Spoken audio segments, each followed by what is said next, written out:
Hey guys! You are watching your anime world. How are you all? Please support to subscribe this channel for watching new interesting stories. So in this video, we will see second part, what if Deku has the ability of Kamen Rider Beast of MWA. Here is short summary. Izuku Midoriya is born quirkless even though he admired All Might. Living a sad childhood, he was rendered orphaned and spent his years at an orphanage. After being rejected by All Might, Izuku was kidnapped and survived a bloody ritual, and gained a mysterious power, and now uses it to find the one behind the ritual while enrolling at UA Academy. Feat: Kamen Rider Wizard. But before we start, if you want more stuff like this, then be sure to subscribe and like this video, and if possible share this video with your friends. Now let's start the story. At the highway, police are gathered at the road where Wizard and Hellhound earlier fought. Several agents from the NSA's Section 0 are still maintaining the traffic as the evidences of the battle are slowly being cleaned up, and within a few more minutes the section of the road would soon be open again to traffic, and the motorists remain oblivious to the fact that what happened earlier. Some are irritated at the slow-paced traffic which the Section 0 agents had to put up just to keep the public from finding out what just happened. Hey, what the hell is going on? The traffic's too slow. I'll be late. Direct the traffic. My car's overheating. I need to head home and go to the bathroom. I'm about to miss my favorite soap opera. I'll sue you for obstruction of traffic. Go whack off. Within a few more minutes the obstruction was cleared and traffic has been restored, which the Section 0 agents finally relinquished their jurisdiction to the local police and traffic enforcers, having successfully covered up the incident regarding Hellhound rampage from the public eye. The scene shifts back to the park where some passerby happened to see this and approached Mineta, asking him if what he just did was a trick or not, and the young boy grinned as he realized that this is his first step to showcase his newly acquired talent and let them see that it is pure magic.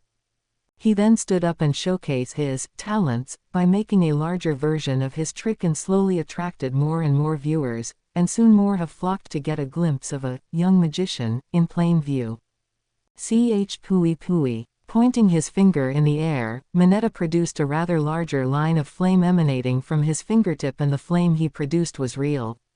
And people were clapping at the magic show. They are witnessing and are clamoring for more, and the young boy obliges, hoping to attract more people to appreciate his talents, and hoped that Midoriya would notice it and be impressed enough to accept him as his apprentice, which he hoped that this would happen the moment the wizard sees this with his own two eyes. Wow, that's amazing. Real flame. Now that's magic. Even David Blaine can't stack up to this one. Eat that, Houdini. I bet David Copperfield is jealous. Show more magic. As the people clapped their hands in applause, someone approached the boy, and the person appeared to be a business executive and made contact with Mineta, offering him a proposition which the young boy finds it hard to resist, in which it made him excited even more, and raised both his spirits and morale upon hearing the man's offer. Hello, young lad. Yes. Sorry to interrupt. What can I do for you? I'm from TV Nippon. The TV studio. Yes, and I would like to get a scoop for you doing magic. Really? At NSA's Section 0 HQ, Kizuki is listening on the telephone, being told that the road has been cleared and that none of the motorists are aware of what happened earlier. And after telling the agents to resume their patrolling for anything related to the phantoms, Kizuki's assistant came and told him about Makoto Tsukauchi being aware of Midoriya being a wizard and is now in communication with him after one of their agents followed the two and even traced where Midoriya is staying and where his base of operations is, and who his comrades are. Sir Kizuki. You were right. About what? Detective Tsukauchi knows about the wizard. I knew that. And we traced the wizard's base of operation. Good. What about the detective? Keep an eye on her for now. After telling his assistant to keep an eye on Makoto, another Section 0 agent came and informed him about another possible wizard, as he showed him a cell phone video about Mineta doing a magical exhibition, and though Kizuki looked concerned for a moment, He keeps his composure and tells the agent to keep an eye on the boy and report back every half an hour for any development to see if Mineta posse's a threat to national security or not, so that he can make a decision if the need arises depending on the situation. Sir, look at this. This can't be. It appeared that this boy is also a wizard, just like the other teen. He's the one that those phantoms that are chasing him. What do we do? He might be a threat. Just keep an eye on him for now, and watch. See if he intends to cause trouble or not. Yes, sir. Dismiss. As he is alone in his office again, Kizuki adjusts his shades and went into deep thinking, wondering on what steps he should take if Mineta turns out to be a wizard, and if the boy is, what would or should he do? Will Section 0 deal with him? Or will Kizuki make contact with Mineta and asks if he is interested in becoming an agent so as to enlist his services to deal with the phantom threat? He also wondered if Mineta turns down the offer and commits crime, then that would mean he would be a threat that must be dealt accordingly, for the sake of protecting the public. All Kizuki needs now is to wait for the next 30 minutes to see what his agent has to report with, in order to determine his next steps of action. Back at the park, the man in a businessman attire turns out to be a TV host and executive producer and is now standing in front of a cameraman doing a report about a young magician. And the footage from the camera shows Mineta doing his magic trick in front of so many observers, marveling at the feat the young boy has displayed, and as the minutes passed by, more and more watchers flocked the scene and Mineta is pleased to share his talents, and is hoping that this would make Midoriya notice him. After 30 minutes, it was over as Mineta is taking a rest, and the TV host and producer approached him and gave him a rather lucrative offer which made the young boy beamed with excitement. Thank you, Mr. Mineta. Ah, sure. You surely brought hope to everyone. It's nothing, really. Then I have an offer for you.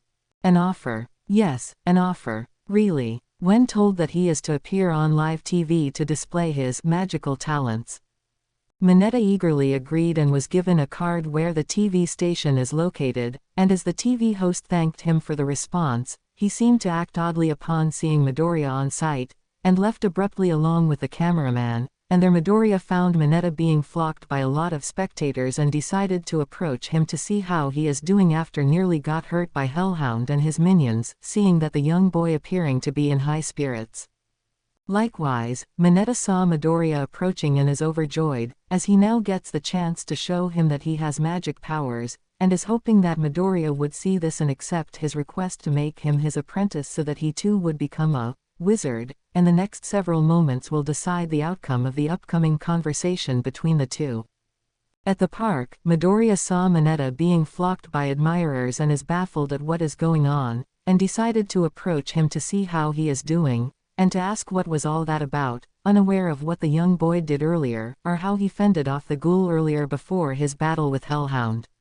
Midoriya is also unaware that the Phantom is still alive and that Hellhound is setting his plans in motion, which neither Mineta or Midoriya are aware of.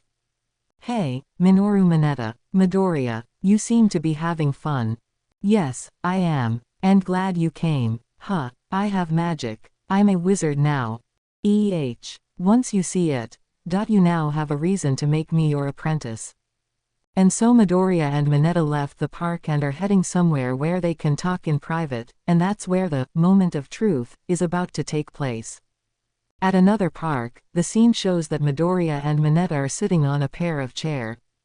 A table in front of them, and are eating donuts, in which the donut-hungry shop van happened to be there, and in the midst of their discussion, Midoriya is taken aback at what he was told, and is in a state of disbelief that Mineta possesses magic, since he hasn't seen Mineta despair and survive, so he had his doubts about the boy's claims, and there Mineta sees this as his chance to prove that he has actual magic powers. Seriously, you have magic powers? Yes, and I managed to fend off one of my attackers. Are you sure? Yes. Midoriya was suspicious of this, as he didn't see Mineta falling into despair and survive, and he wondered if there is something amiss here, but snapped back to reality as Mineta is pestering him. Midoriya, Hey, Midoriya, huh? Listen up. What? How about I show you proof that I do have magic powers? Standing up, Mineta does his chant while pointing his finger, but to his surprise, no magic flame emerged, and tries chanting again, in which nothing came out. As Mineta wondered what is wrong, Midoriya sensed that something is amiss, as he recalled how Hellhound is stalking Mineta previously, and recalling about the boy's dream of having magic powers, he slowly deduced that someone is playing a trick on him, and realized that someone is planning to make Mineta despair, so he has to take initiative and save him.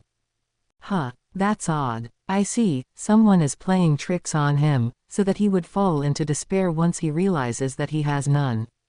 I wonder. Mineta, snap out of it. Huh. Someone is playing an illusion on you. You really don't have any powers. What? Wait, are you trying to bring me down? You said there should only be one wizard, so that's your game, is it?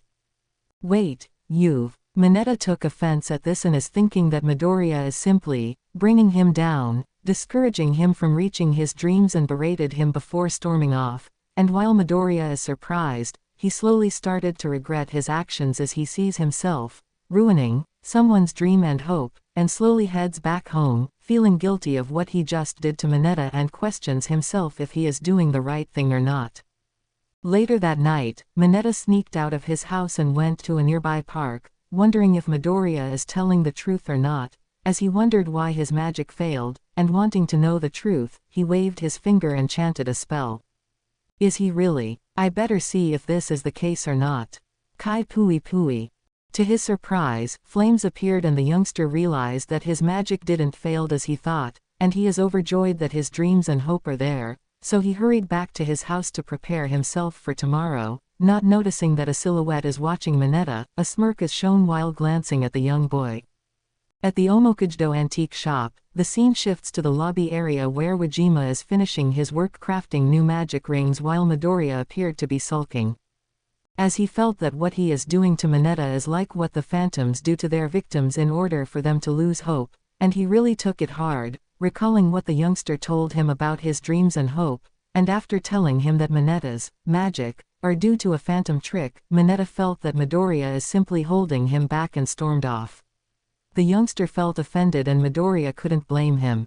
So he really wants to be a wizard. By then Wajima was finished just as he heard Midoriya, and he approached the teen to comfort and offer him some advice on what he should do. Midoriya, huh, you okay? You seem to be down. I told him earlier that a phantom is playing tricks on the gate, and after telling him, he got upset. I see. And the way things went. I felt that I'm doing the same thing the phantoms do to their victims. Now, I didn't ask to become a wizard in the first place. Yet I. Seeing Midoriya sulking like this made Wajima recall the events from a few months ago, and decided to remind him of who he is and should not let this keep him down, and there he spoke to the teen. Midoriya, do you recall when you first set foot on my shop months ago? Flashback. One rainy day, the scene shows you where an antique shop is introduced, with several customers coming here to buy some antique items at a reasonable price, and the scene shifts inside the shop where you can see who is in charge of that shop, a senior citizen by the name of Shigeru Wajima. Wajima appeared like an energetic person despite his current age, but his rather overweight-like appearance makes him pass up for a married man with a family, although Wajima is single and unattached. Because of that, some of his customers referred to him as Pops, even though he slightly resented that. Hey, Pops, I'll buy this one. I'll buy this one. Glad your shop sure antiques in a reasonable price. Hey Pops, when are you going to get married? Come on, I'm not that old. Well, you looked like one, after you inherited this place.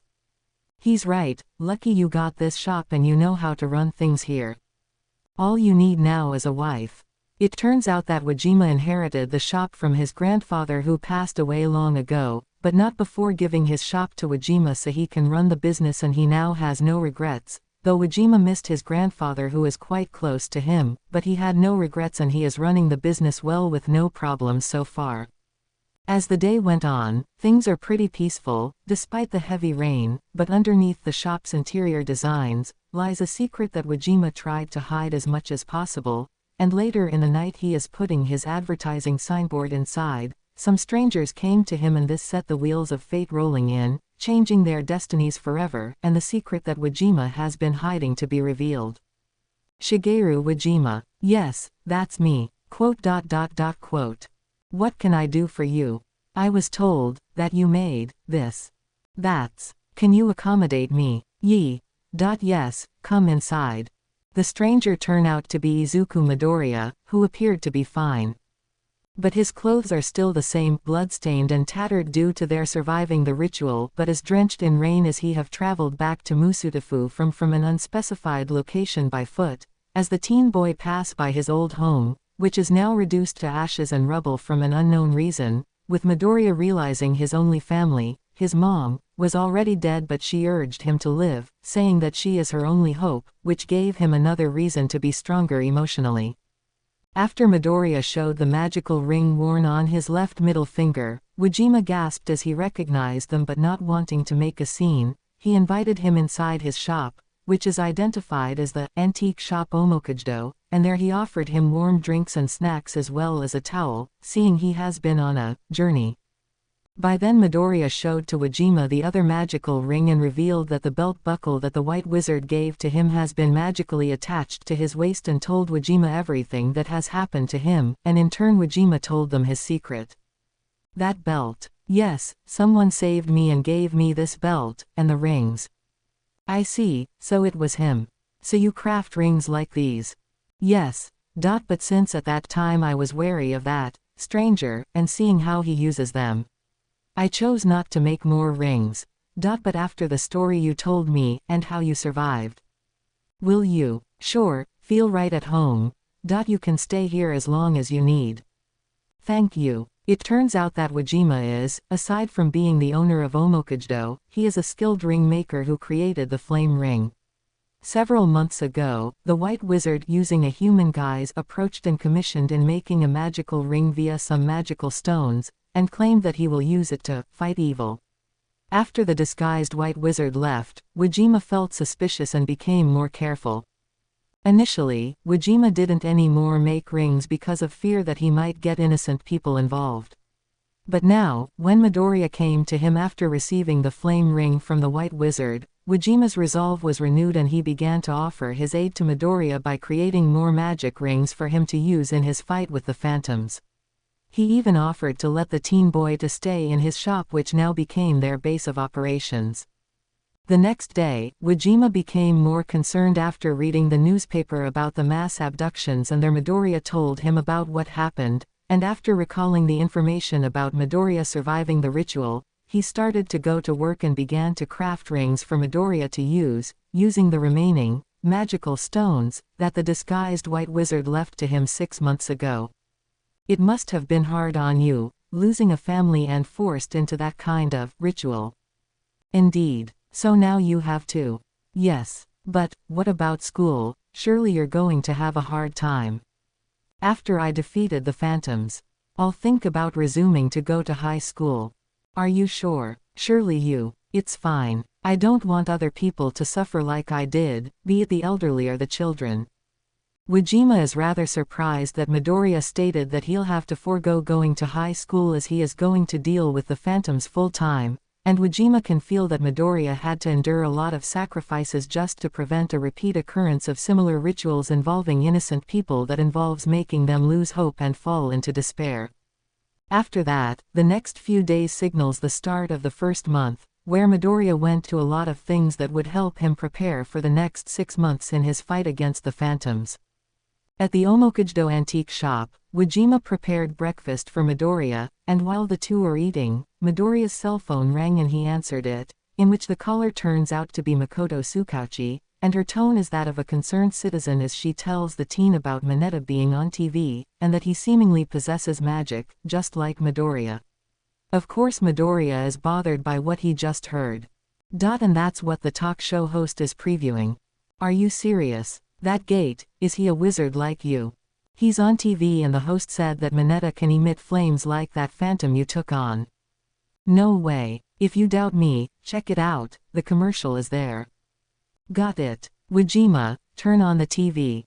Telling Wajima to turn on the TV, Midoriya and Wajima are surprised to see commercials about Mineta doing a magic flame finger trick, and moments later, the TV host is shown live, and made an announcement that Mineta will show his magic powers live on TV, and there the TV host's smirk appeared to that of a devious person, and there Midoriya slowly deduced everything and realized that Mineta is in danger, alarming both Wajima. No way. What's wrong, Izuku? The Phantom, he's still alive. He's the TV host, he's behind the deception in making Mineta think he has magic. He'll hit him with harsh reality and make him despair. I'd better go. You better go, and be careful. After getting the studio's address from Makoto, Midoriya leaves the antique shop and boards his motorcycle and cruises off, slightly relieved that the studio is not far and that he would arrive there within 5 minutes, and hoped that the moment hasn't started yet, as he realized that Mineta has been fooled and that alone will lead him to despair, while at the same time, he wondered how Hellhound survived, and why didn't he notice that the TV host was him all this time. At the TV studio, the TV host announced about today's show and who the guest would be, as the cameraman pointed his camera at him while other witnesses, mostly studio execs and other witnesses, are there to see Mineta doing magic live, and since the broadcast is live, many viewers are glued to their TV after seeing the commercial about the youngster's tricks, and are curious to see if he could do it live. The TV host then made his announcement and called out Mineta, who has arrived and is ready to make his TV debut, and to showcase his magical powers. And now, everyone a round of applause for Minoru Mineta. Applause was met and the youngster went to the stage, and there the camera rolled as the TV host began with a short interview and asked what Mineta is holding on his arm, and there the youngster explained what it is, which he unintentionally revealed it as his source of hope, and how and why his dreams are set to come true. So, why and how did you attain those fantastic powers? It's thanks to this book. Really? Yes. I've been reading it since I was small. And now my hope and dreams will come true and show everyone that they can be a magician, like me. Then care to show it to us? I will. And so, the TV host then told Mineta to start showing his magic powers, and the youngster is eager to show it. In which he prepares himself for the main event. While outside, Midoriya arrived and tries to enter the studio, but several bouncers and guards, who were instructed by the TV host to prevent anyone from entering, blocked his path, and knowing that time is running out, had no choice, so he puts on the sleep ring and places his right hand in front of the Wizard Driver belt. Wizard Driver, sleep, please. In an instant, the guards and bouncers fell to the floor and are soundly asleep. And Midoriya hurries inside and hopes that he makes it on time, unaware that the show is already underway, and as the scene shifts to the studio, Mineta chants his spell, but to his surprise, no flames came out, and he tries it again, and for over 60 seconds, nothing came out, and the studio execs, as well as the witnesses, got bored and began calling Mineta a fraud, much to the youngster's shock. That's magic. I don't see anything. Then the footage is just fake. Then that kid's a fake. What a joke. A waste of time. If you want to waste our time, do it in an entertaining way. But, the TV host then approached Mineta and told him that he is now the biggest laughingstock in Musutafu and soon in all of Japan, and a visibly shaken Mineta tries to convince the TV host that he witnessed it, but the next moments would soon cause terror inside the studio. Looks like you have become the laughingstock of this land. But, and now nobody will believe you. But you saw it. I made those flames, Mr. TV host. I'm sorry, the TV host is already dead. What are you? He died as he gave into despair, and it resulted in spawning me. Hellhound. You. The TV host then changed shape, revealing himself as Hellhound, and this caused everyone else to flee in terror, and though the cameraman also fled in panic, the camera is still activated and the situation inside the studio is still shown live. The viewers are taken aback at what they saw and are unsure on what they would make out of what they are watching. At NSA's Section 0 HQ, Kizuki stood up after seeing this, and he called his agent who was masquerading as a janitor inside the studio to report to him what is happening, and as Kizuki watches the live footage, the next scene shows what is going to happen next, and he and all of the viewers are glued to their TV sets. At the studio, Mineta is taken aback to see that the TV host is actually the Phantom, Hellhound. Their Hellhound revealed that it was he, and not Mineta, who made the flames, and to prove it, he turned into a shadow and possesses Tomoki by possessing his shadow, and there he controlled the youngster's body, and made Mineta point his finger at the magic book that he treasured so much, and a shocked Mineta realizes what the Phantom is making him do. It was me who made those magic tricks. No. Yes. What are you? Hey. Now see what magic will do to you. No. Don't. Yes. My book. Mineta is shocked that flames fired from his finger and burns the book to ashes, just as Hellhound emerges, and there the youngster fell to his knees as despair kicks in, just as the Phantom is pleased that the first half of his mission went well, and all he need now is wait for the Phantom to spawn from Mineta's body. Ha ha ha. Now become a Phantom and serve the wise men. However, Midoriya arrived and yet the teen was too late as Mineta is now in despair, and the Phantom is now ready to prevent Midoriya from getting near the boy, telling him that within minutes Mineta will die and a new Phantom would be sired, and no one will stop the process, though Midoriya has no reason to let this happen. You're too late, this boy will sire a Phantom and serve us for life. Ha ha ha. I won't let you. That brat will die, and a Phantom will replace him. Ha ha ha. Not happening. You will not prevent us from siring a Phantom. Then I'll stop you. No can do. I will prevent you. Get out of my way. Midoriya wouldn't stand by and let this happen, so he braces himself to fight the Phantom as he then places his right hand in front of his belt that has a hand symbol, which the driver ring glowed, and for the belt, which is the wizard driver, spoke to confirm the magical command. Wizard driver, driver on, please. Soon the wizard driver appeared as a magical, metallic belt, and Midoriya puts on a magic ring on his left middle finger, then places it in front of the wizard driver to begin his transformation. Shaba Dooby touched to Henshin. Shaba Dooby touched to Henshin. Shaba Dooby touched to Henshin. Shaba Dooby touched to Henshin. Henshin. Wizard driver. Flame, please. Hii. A magical circle appeared on the left side of Midoriya and slowly went towards the right, enveloping the teen, and now he is encased in black armor with red ruby-like ornament-like armor, which included his helmet, along and with a black robe, and there he is now in his jewel-armored form, as Kamen Rider Wizard, and Hellhound can sense the power emanating from both Midoriya's magical abilities and the inner Phantom coming from deep within the teen's body.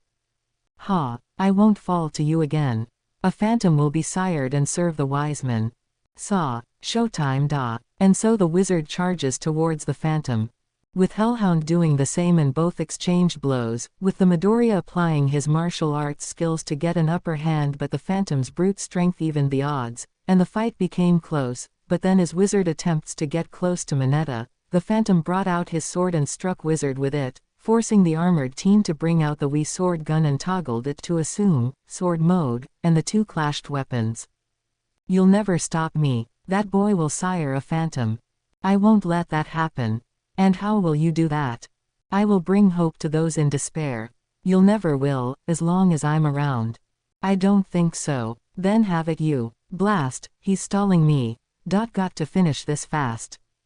With the camera still rolling, the Phantom and the Wizard are seen by viewers fighting, and they believe it was part of an act, and they enjoyed it, which the Musudafu police station cops were also enjoying, while Makoto is rooting for Midoriya, but all the while Kizuki is baffled at how things are going, and called his subordinate to contact the executives of that studio so he can make an offer, just to keep the public from being aware of the Phantoms.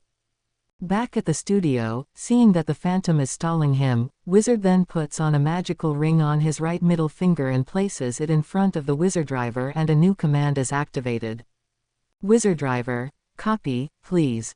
A new magic took place as the copy ring allows the wearer to create clones of himself, and the two wizards attacked a bewildered Hellhound, managing to stagger him back until the Phantom lets out a huge fireball, while Wizard replaces his right magic ring with another one and places it in front of the Wizard driver. Wizard driver, defend, please. A magical barrier made of fire appeared and deflected the attack, with the copied version of Wizard going ahead to distract the Phantom while the real Wizard tries to reach out to Tomoki, but then Hellhound began to blend in with the shadows and uses it as a camouflage attack, causing the Wizard to shoot his target but misses, and in the midst of the battle, the camera was struck and the footage was cut off, much to the viewer's annoyances. At the antique shop, Wajima toggles with the TV remote thinking that he accidentally switched the channel, but then decide to check out the crystal ball, and there he is able to see what is happening at the studio, where they saw Hellhound giving the Wizard a hard time. At the studio, Wizard is starting to buckle under pressure as Hellhound is keeping him back while seeing Mineta, cracking up, which means that soon a Phantom will be spawned and the youngster would die. And now with the Phantom blending in the shadows, Wizard had to think of something or else the boy will die. However, he recalled what Wajima told him about something that would light his way, and recalled one of the magic rings he got from him. Then let's give it a try. Removing the defend ring, Wizard puts on a new ring on his right middle finger, then places his hand in front of the Wizard Driver and a new spell has been casted. Wizard Driver, light, please. One of the new rings, the light ring, glowed as bright light enveloped the studio, removing the darkness, and the Phantom was exposed, and it disoriented him enough to allow the Wizard to deliver a few sword slashes enough to weaken the Phantom, and now he removes the flame ring and puts on a blue ring on his left middle finger before placing his hand in front of the Wizard Driver. Wizard Driver, aqua, please, sway sway, sway sway. Sway means water. Wizard now assumes a semi-different form, in which the gems attached to his armor and his overcoat are colored blue while his inner armor remained black.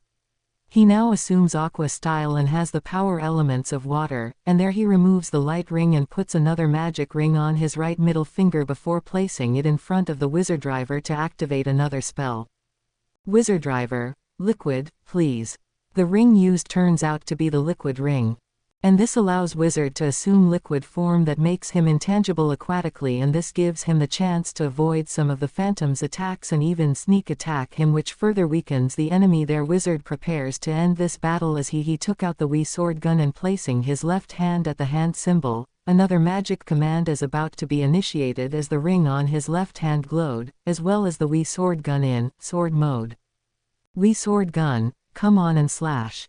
Shake hands. Aqua slashing strike, sway, sway, sway, sway, sway, sway. As the two combatants are about to collide, Wizard does a vertical slash which slices the Phantom in two, and coupled with his magical water attribute, the slash attack is enough to destroy Hellhound. After that, he went towards Mineta, whose upper body is filled with cracks, and the boy apologizes to Midoriya for not listening to him, filled with remorse and despair, though Midoriya tries to lift the youngster's spirits. Midoriya, Mineta, you were right, huh? I really am a fool. I really have no magic. But there is someone who can, right in front of you. Midoriya, let me take care of that. I'll bring you the hope you need. Placing a magic ring on Mineta's finger, he took the boy's hand and placed it in front of the Wizard Driver, and a command has been activated. Wizard Driver, engage, please. Mineta fell unconscious as a magical circle appeared and their Wizard went inside the boy's body to see if he could stop his inner Phantom from tearing him apart. Inside Mineta's body, you can see that Wizard has entered his subconsciousness, which Wizard dubbed it as the boy's underworld, where you can see that the scene showing a very young Mineta inside a library surrounded by books about magic, which revealed the boy's hopes and dreams, but then an unidentified inner Phantom began to emerge and is starting to tear out Mineta's underworld, and once that underworld is destroyed, it would proceed to take over the host body before destroying it physically and assume the host's human form. Seeing that time is running short, Wizard inserted a ring on his right middle finger and places it in front of the Wizard Driver, and a magical command is activated. Wizard Driver, Drigorize, please. A magical circle appeared and something came out, which appeared to be a biomechanical Phantom in the form of a dragon. That turns out to be Midoriya's inner Phantom identified as Wizard Dragon, and despite the fact that Midoriya managed to keep him in his body, the Phantom appeared to be untamed, and it is revealed that in the past months, Midoriya has been trained by the White Wizard in trying to tame Wizard Dragon, but had little success, and the only way to tame it is by magically summoning his motorcycle and have it merge with Wizardragon to have more control over it. As soon as Wizardragon is summoned, it did go after the inner phantom, but at the same time recklessly, smashing Minetta's underworld as well, and Wizard tries to summon it with his sheer will, but with little success, as it remained untamed for now. Dragon, submit to me. With Wizardragon not heeding, Wizard was forced to put on the connect ring and summon his motorcycle and went after Wizardragon, and after getting close, Wizard's motorcycle jumps up and magically merge with Wizardragon and became the Phantom's extension, as Wizard now has full control over the Phantom and proceeded to go after Minetta's inner phantom as it started to take form and is proceeding to tear down the boys' underworld. Okay, better contain this at once. Soon an aerial dogfight ensued and Midoriya managed to keep the inner phantom at bay and are now about to collide, which he sees this as the perfect opportunity to nail it with one strike, so he removes the Dragorise ring and replaces it with another magic ring, putting it on his right middle finger, and is now ready to put it in front of the wizard driver and execute another magical attack. And now, the finale. Rupachi Magiku Tachi Go.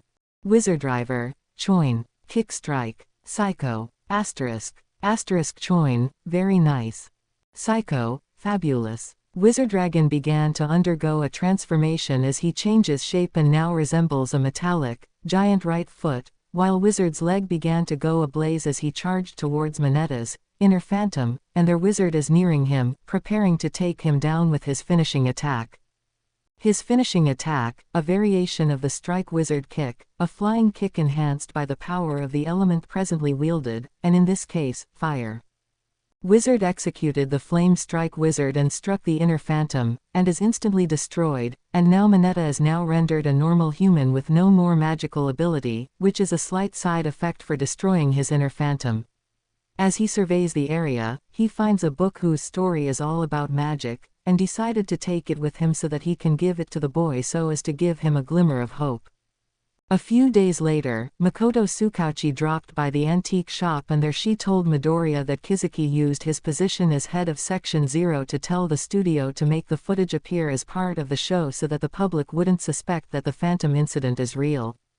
But then notices that Mineta is there, assisting Midoriya, and there she realized that the young boy has found hope and is moving on after the encounter with Hellhound, especially when she saw the young boy wearing the ring just like she did, and there she and Mineta greeted each other. Hello, I'm Makoto Tsukauchi. My name is Minoru Mineta. Glad to meet you. Same here, Midoriya. I brought donuts. Yes, great timing. As Makoto offered Midoriya a bag of plain sugar donuts, and just as he is about to take them, Wajima and Mineta took them and are binging on it while Midoriya wailed as he feared that there won't any left for him. A few days later, Makoto Tsukauchi dropped by the antique shop and there she finds Wajima attending to some customers, and as she went to take a seat, Mineta came and greeted Makoto, before asking if Midoriya is here, in which she said that she just arrived and believed that Midoriya is still in bed. So Midoriya is still asleep. Maybe. And I thought he goes to school. That's what I thought, but he told me that he is foregoing it until the Phantoms are defeated. Huh, seriously? Yes. That's a lot of hard work.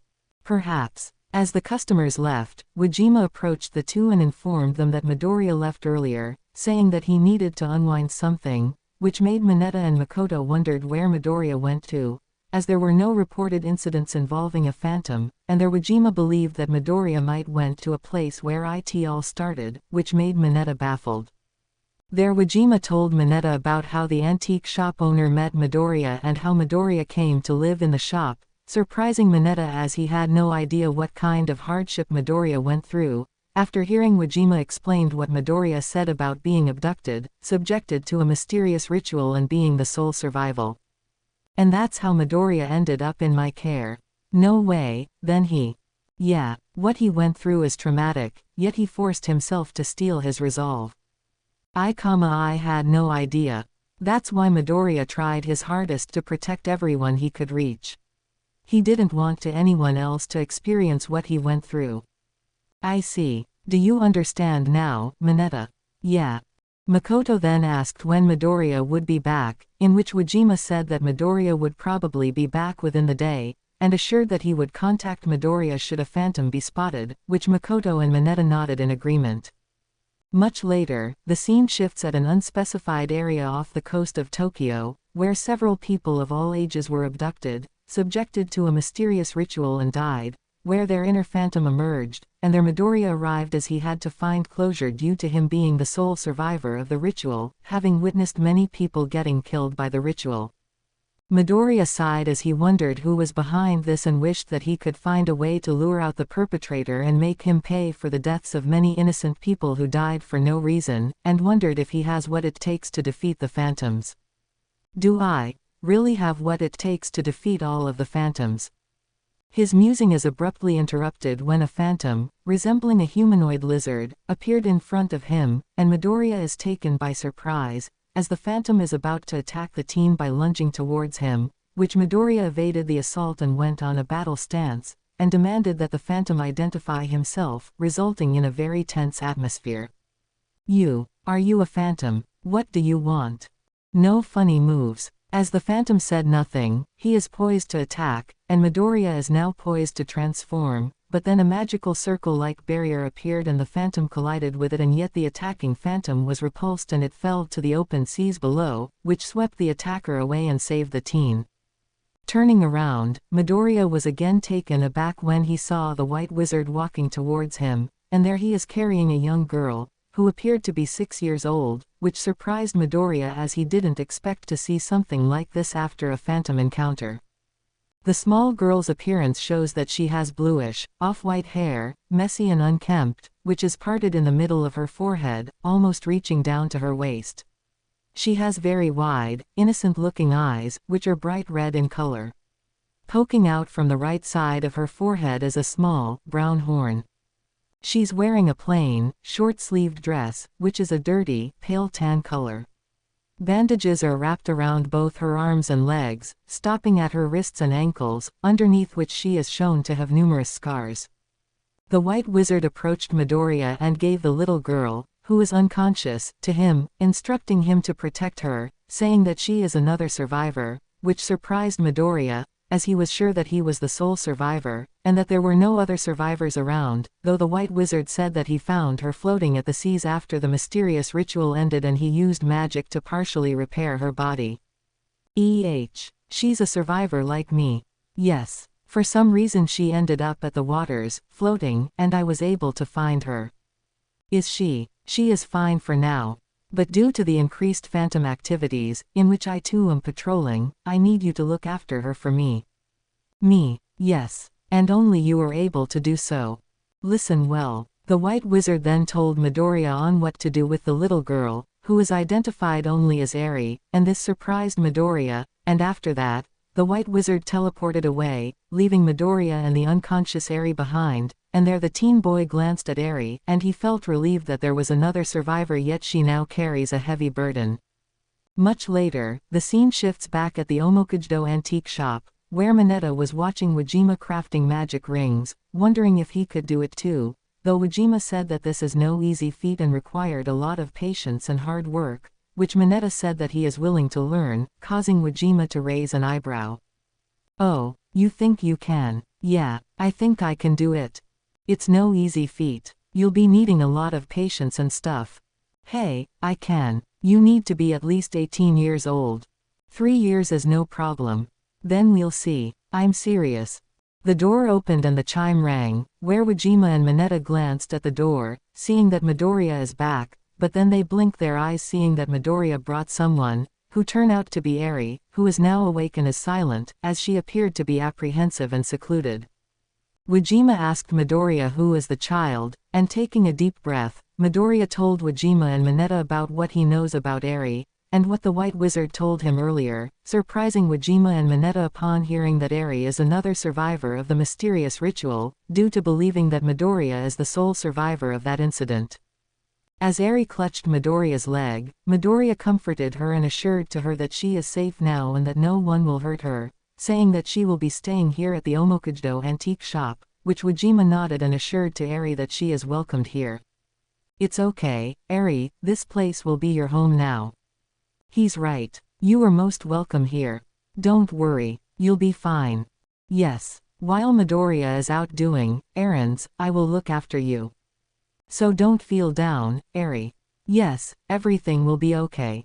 Eri hesitantly nodded as she's still clutching at Midoriya's leg, and there Mineta whispered to Midoriya, asking if he got any information, like Eri's parents or the like, which Midoriya said that he knows nothing about that, and said that the White Wizard specifically tells him to monitor Eri at all times, which Mineta wondered why watch over the little girl like that, which Midoriya admitted that he is unsure about why. Hold on, Midoriya, quote. So this White Wizard guy assigned you to become her babysitter. Well, hey, he assigned you to take down those phantoms, so why assign you in looking after Eri? Isn't that a bit too much? Well, he said that he too is hunting phantom and he should have assigned someone else. At an abandoned car garage, you can see a lot of abandoned cars being parked, most of them junked and unusable, yet no one even bothered to look and see why there are several broken cars being piled there, but this appeared to be a good area to hide, if not use it as a means to live there, as shown when the scene shifts further inside where a man, who appeared to be in his mid-20s lying over the roof of an abandoned car.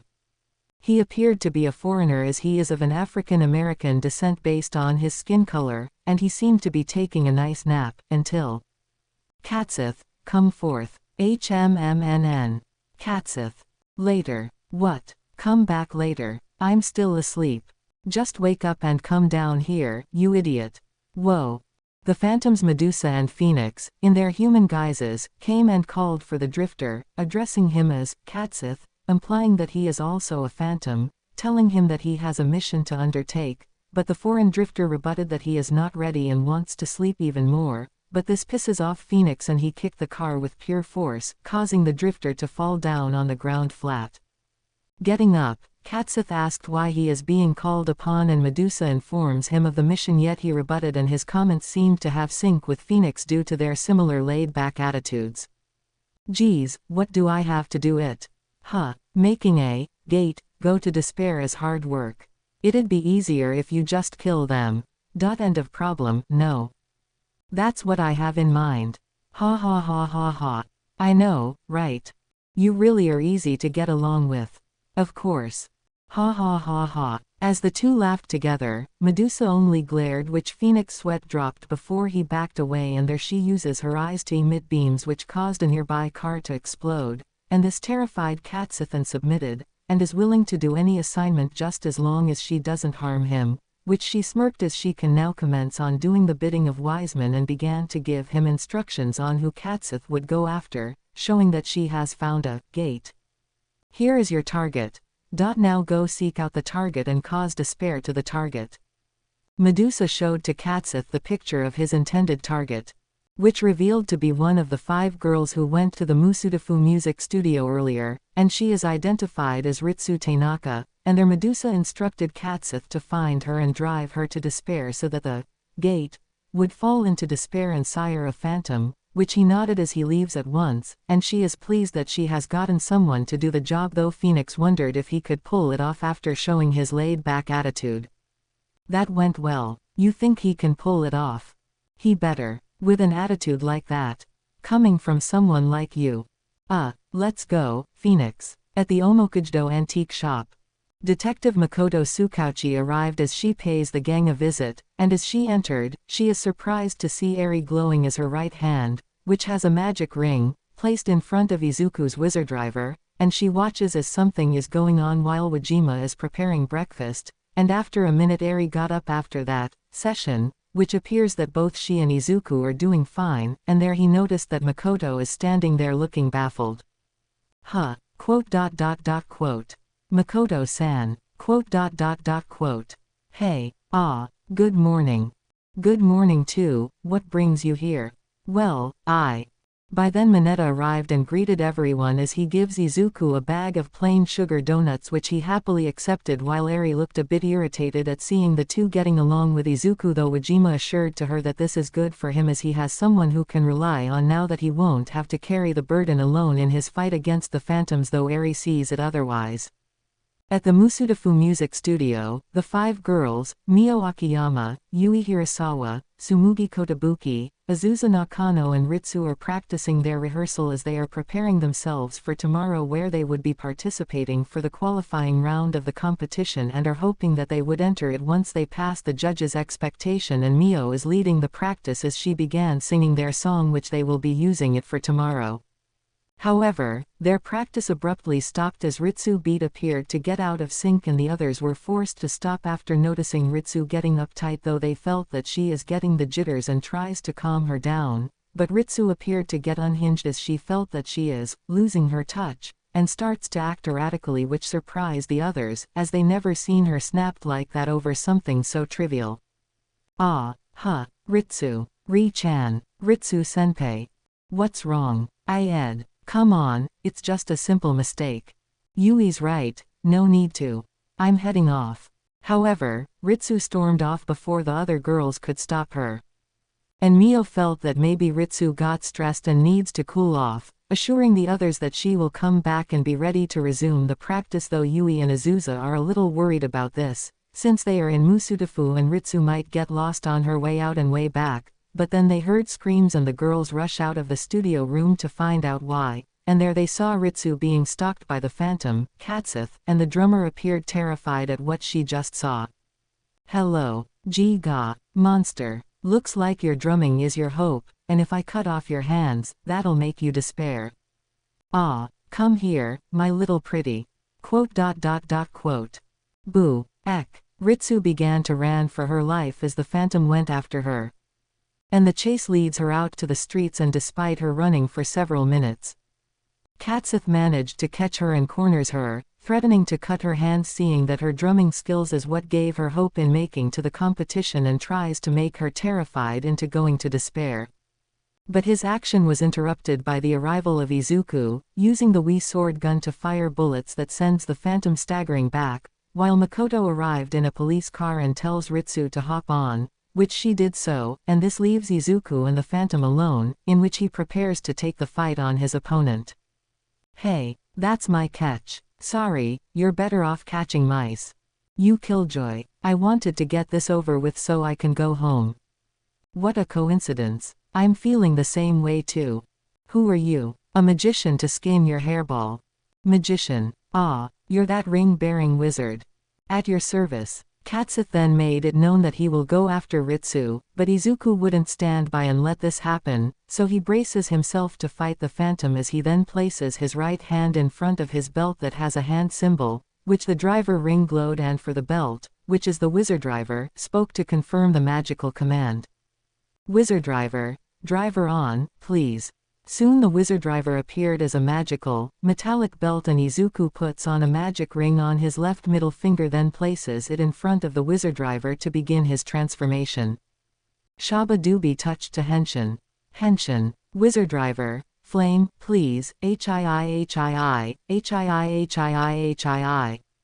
A magical circle appeared on the left side of Izuku and slowly went towards the right, enveloping the teen, and now he is encased in black armor with red ruby-like ornament-like armor, which included his helmet, along and with a black robe, and there he is now in his jewel-armored, Kamen Rider form known simply as the Wizard, and Katsuth can sense the power emanating from both Izuku's magical abilities and the inner phantom coming from deep within the teen's body. Ah man, just let me go after the gate and I'll leave you alone, isn't that too much to ask? Showtime da. Seeing that he wanted to get this over with so he can go after Ritsu and make her despair. Katsuth then turned his forearms into a pair of swords and went after Wizard, in which the armored teen responded by dodging the attacks, and when he sees an opening, retaliates with some punch and kicks, managing to stagger his opponent back, but then the phantom also sees an opening and strikes back using his swords, dishing a few but major blows which sent the ring-bearing wizard reeling, and there the teen decided to counter his opponent with something to give him an edge. Looks like you're better off going after a mouse. Just get out of my way and let me go after the Digi-gate. I want to go home after this, please. Actually, I can't. Aw man, you're making my life harder. Too bad, I will foil your plans. Just stop blocking me for goodness sake. I wouldn't count on that. Ah, Just let me through already. Wizard then removes the driver ring from his right middle finger and then replaces it with another ring, which turns out to be the connect ring, and there he places his right hand in front of the wizard driver and the magical belt's voice spoke to confirm the spell's activation. Wizard driver, connect, please. A red magical circle appeared and Wizard placed his hand inside to get something and out came his weapon, the wee sword gun, and there he fired several shots which Katsith blocked them at first, but the impact sent the phantom staggering back. Yet the monster wouldn't yield and went forth, delivering several sword strikes that send the wizard reeling back, and there the armored teen toggled with his weapon, converting it to sword mode, and the two combatants engaged in a sword fight which appeared even. Ha, how do you like that? You're really a handful. Thanks for the compliment. Too bad it will do you no good. I'm going after that gate and go home. I doubt that will happen. And what made you say that? I will foil your plans and defeat every last phantom in Japan. Ah, come on. Give me a break and let me make her despair. Come and try it. When Wizard managed to deliver more of sword strikes, Katsith backed away and moved forward, and began to use his speed to catch the wizard to strike the wizard, and the armored teen narrowly dodged them but is caught and struck down, prompting him to change tactics and removes the flame ring, then places the aqua ring on his left middle finger before placing it in front of the wizard driver to assume aqua styles. Wizard driver, aqua, please, sway sway sway sway. As Katsith continues to attack using his speed, this prompts Wizard into removing the connect ring, and then placing the liquid ring, and now places his hand in front of the wizard driver. Better match his speed with mine. Wizard driver, liquid, please. A blue magical circle appeared and is enhanced with the element of water and turns the wizard's body into a mass of water-like body, which then deflects Katsith's physical attacks, and the phantom stared in confusion in seeing his attacks phasing through in front of his eyes while the battle resumed as the two combatants clashed swords again, and now the fight became more heated as neither one are yielding to one another, though the phantom was momentarily pinned down and is forced to use spikes from his body to goad the wizard into releasing him. Ha ha ha, oof, this is not good. Now you leave me alone and let me make that girl despair. I wouldn't let you do that. Come on, please. Sorry. Wizards are too stubborn to give up.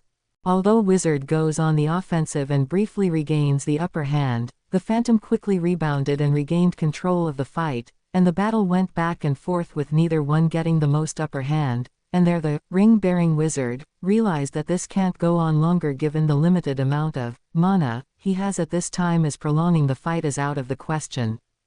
Better wrap this up. Needing a breather, Wizard converts the Wii sword gun back to gun mode, and fired several rounds, managing to shoot down and have the phantom reeling back, and there he took the chance to replace the defend ring with another magic ring, which is the bind ring, and then places his right hand in front of the wizard driver to activate the next spell of attack. Wizard driver, bind, please. A blue, watery magical circle appeared beneath the Digimon and liquid enhanced chains came out, tying and holding Katsith in place, and their wizard took the chance to replace the bind ring with another magic ring, which is the big ring, and then places his right hand in front of the wizard driver to activate the next spell of attack.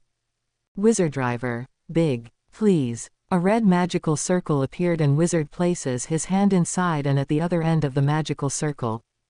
Wizard's hand was enlarged, and uses it to plant a big blow that struck Katsith.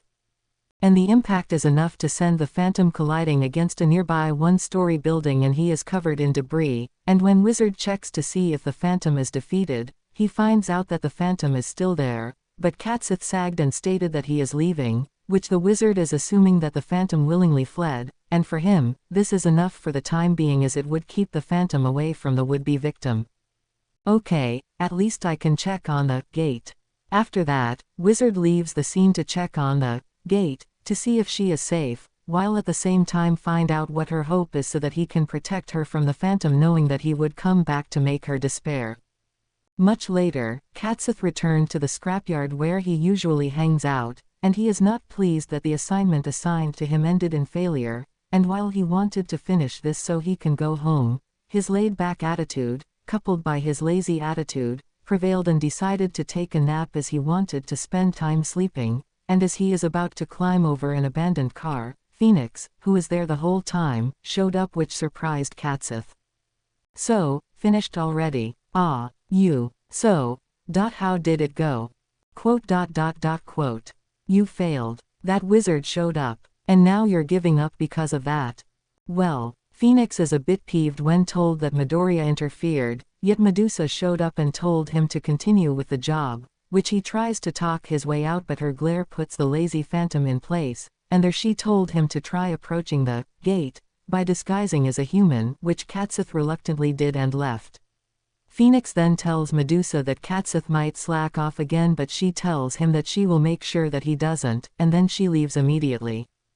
The scene shifts at a park where Ritsu is being debriefed by Makoto about the situation she is in, while Midoriya looked around to see if Katseth is lurking by, as he is a bit worried that he got away and may come back again and try to attack, as he is able to tell that Ritsu is a gate and the phantom intend to make her despair and turn into a phantom.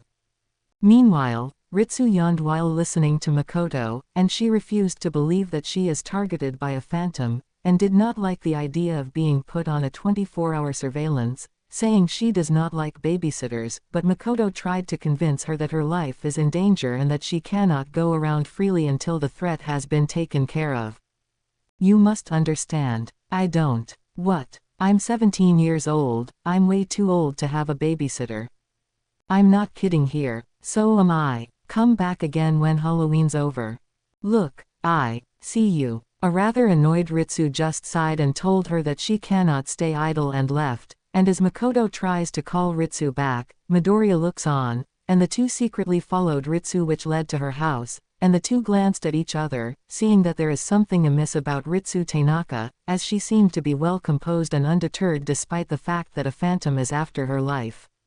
Midoriya has been observing Ritsu for a while in order to guess what is driving her forward and what Katseth is after in order to make her despair. She looked so uptight. I can tell. So she's a drummer. Yeah, she is with her band in high school, she's the drummer. I see. Still, need to know what her hope is and protect it. I agree. We need to come up with something to stop that phantom.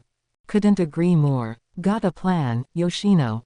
Well, as the two are discussing on what steps they should take, the scene took a turn as Eri came and told Makoto that she can go now, as she is not needed, since she does not possess any magic powers. Mineta showed up and told Midoriya that he and Wajima tried to stop her but couldn't. Midoriya can guess why and tried to persuade her to go home and let him and Makoto handle the case, but she reiterated that she can be of help, but pointed that neither Makoto and Mineta can be any help, and told him to send the two home at once, reasoning that they will only get in the way and that they serve no more than being a pair of mere hindrance, but he gently urged her not to think like that towards the two. Now, don't be like that. I'm sure Makoto and Mineta can be of help. How can they? They are no longer gates. They do not even have magic. And you still say they can be of help. Easy, Eri, but Izuku, calm down. Look, As Midoriya and Eri argued, Katseth, in his human guise, walked past them and head towards the house where Ritsu lives, and their Izumi went rigid as she sensed something and turned around, and saw Katseth, in his human guise, walking past them, and her eyes widened as she realized who Katseth is and told Midoriya about it, which he asks her if she is sure about what she said. What? That guy, he's a phantom. Are you sure? Yes, I am sure. Seriously, if what you're saying. You got to go and stop him. He could. I get the drift. Please hurry. Makoto and Mineta glanced at each other after hearing what Eri said, and both wondered if she is a wizard or not, as they never thought that Izumi has the ability to tell if someone is a phantom or not. Mineta was quite envious at Eri having such abilities, but Makoto told him not to let Eri hear him or else she would act more hostile towards him. Tsukauchi. What? I'm scared. She is quite mean, but with the ability to tell a human and a phantom apart, she could be a. Not so loud, she'll hear you. Let's not judge her right away, okay? At the Tanaka house, the disguised Katseth rang the doorbell, where Ritsu answered, and is rather dismayed at seeing an African-American visitor at her doorstep, as she does not want to entertain anyone at the moment and that she does not want to speak anyone using fluent English, but Katseth began talking to her so as to make her drop her guard and attack her without any delay so as to get this assignment over. Hello. What? You see, I buzz off. Really, I go to the US Embassy, they can entertain you. Sorry, but it is you I want to entertain. Go away. I prefer Japanese, not some asshole from Africa. By then Eri came and confronted Katseth and made it clear that she knows that he is a phantom, and as Ritsu blinked her eyes in confusion, Midoriya came and told him to drop the act, which the disguised phantom tries to act innocent, as he does not want any interference and tried to make them go away discreetly, but it did not work as Midoriya engages him in a brief fight with Katseth evading the attacks and landed over a parked cabinet. There Midoriya told Katseth that the way he landed proves that he is a phantom, and Katseth realized that he got goaded into giving himself away and his attempt to drive Ritsu to despair has been thwarted once more. What? See, the way you move, it proved that you're a phantom. Ah, dang. Now then, let's get this over with then. Come on, I just want to make her despair and go home. No can do. Then I'm out of here. Hey, wait. Not wanting to engage in battle due to him being lazy, Katseth revealed his phantom form and jumped away, leading Midoriya and Makoto to chase after him, leaving Eri behind with Mineta staring in surprise after seeing everything, and Ritsu sighed as she decided to walk off with Eri and Mineta following him, realizing that Ritsu is putting herself in danger and that she is too selfish to realize it. Eri tries to make her stop acting recklessly but Ritsu told her to buzz off. Buzz off. What? Go home, you little Lolita. What did you say? You heard me. Do you realize that you're in danger? Like I care. Hey. Meanwhile, Katseth is jumping at a rather fast speed, and is seen jumping over the roof of the parked cars, and jumped on the donut-hungry van, startling the donut shop manager, freaking her out in the process, thinking that the sky has fallen, in which Midoriya and Makoto arrived and there he asks the gay donut shop manager if he has seen anything strange, only to be told that the sky has fallen, which Takuya got the drift. Yes, the sky has fallen. Really? Really? I see. Wait, I have the latest flavor, how about plain sugar? GG Gaia, H. As the gay donut shop manager is ranting nervously, Midoriya and Makoto glanced at each other as they are worried that the phantom is at it again and now he escaped, and there is no telling what would happen next, and Makoto advised Midoriya that they should head back and check on Ritsu to see if he is okay, which he nodded as he has a feeling that the talented pianist appeared to be facing a dilemma of sorts, which Makoto agreed. So you're saying, yes, Ritsu Tanaka is facing a slump.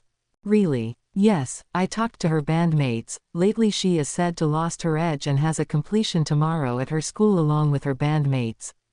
And there she hoped that, if Ritsu and her band wins, then she can regain her confidence.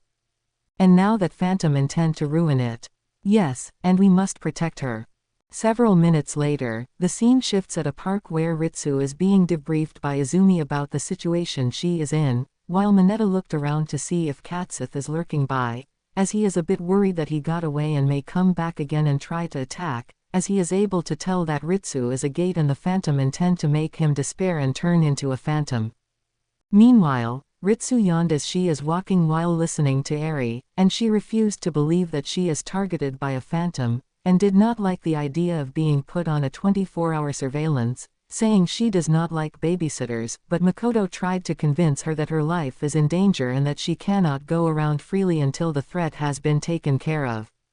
You must understand. I don't. What? I'm 17 years old, I'm way too old to have a babysitter. I'm not kidding here, so am I come back again when Halloween's over.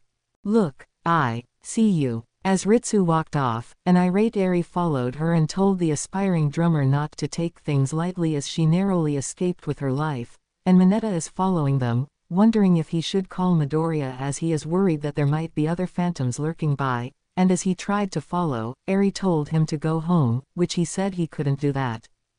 Don't follow us. Just go home. But there's no need for you to get involved. But you'll just get in the way. Go home now. Wait. As the trio stormed off, Medusa and Phoenix watches on and she is staring at Eri, as she is intrigued that a mere human is able to see through a phantom's disguise, though Phoenix is baffled as to why Medusa is fixated at Eri, wondering if the little girl is a gate, and he asked Medusa if she found another gate, but he is told to stay here and not cause a ruckus no matter what. He asked why, saying that he can help, but Medusa sternly told him not to do anything right now as she wanted to make sure that Katsith succeed, and to make sure no one else interfere and attract the wizard's attention. Why not? We must ensure that Katsith succeed. And as I said before, now is not the time for you to strike. But Wiseman said it is not the time yet. We will wait for his approval. Until then you shall not do anything. Oh come on, that is Wiseman's orders. Phoenix sighed as Medusa left, and he wished that there is something he could do and not get her approval as she always does, as he really wanted to fight Midoriya, itching for some action and see how strong the wizard is. Meanwhile, at the donut-hungry van, the gay donut shop manager attempted to offer Midoriya his latest donuts that has assorted flavors, and Makoto chose one which pleases him, and gave her the order after receiving the payment, and said that Makoto really appreciate his work, which she just nodded as she is focused on how to provide protection for Ritsu. Oh, thank you, it's okay, I'm glad you appreciate my craft. Oh, it's nothing, your donuts are good. Oh, thank you for the praise. You're welcome. Ah ha ha. The gay manager then approached Midoriya and offered the same flavors, only to sag and fell to the ground anime style after being told that Midoriya would only order plain sugar donuts, and he wailed to his assistant and asked what went wrong, only to be told that other customers are ordering his masterpiece while Midoriya is only interested in plain sugar donuts. Now, it's okay, boss. Wah, don't be sad. Wah, there are others who buy your donuts.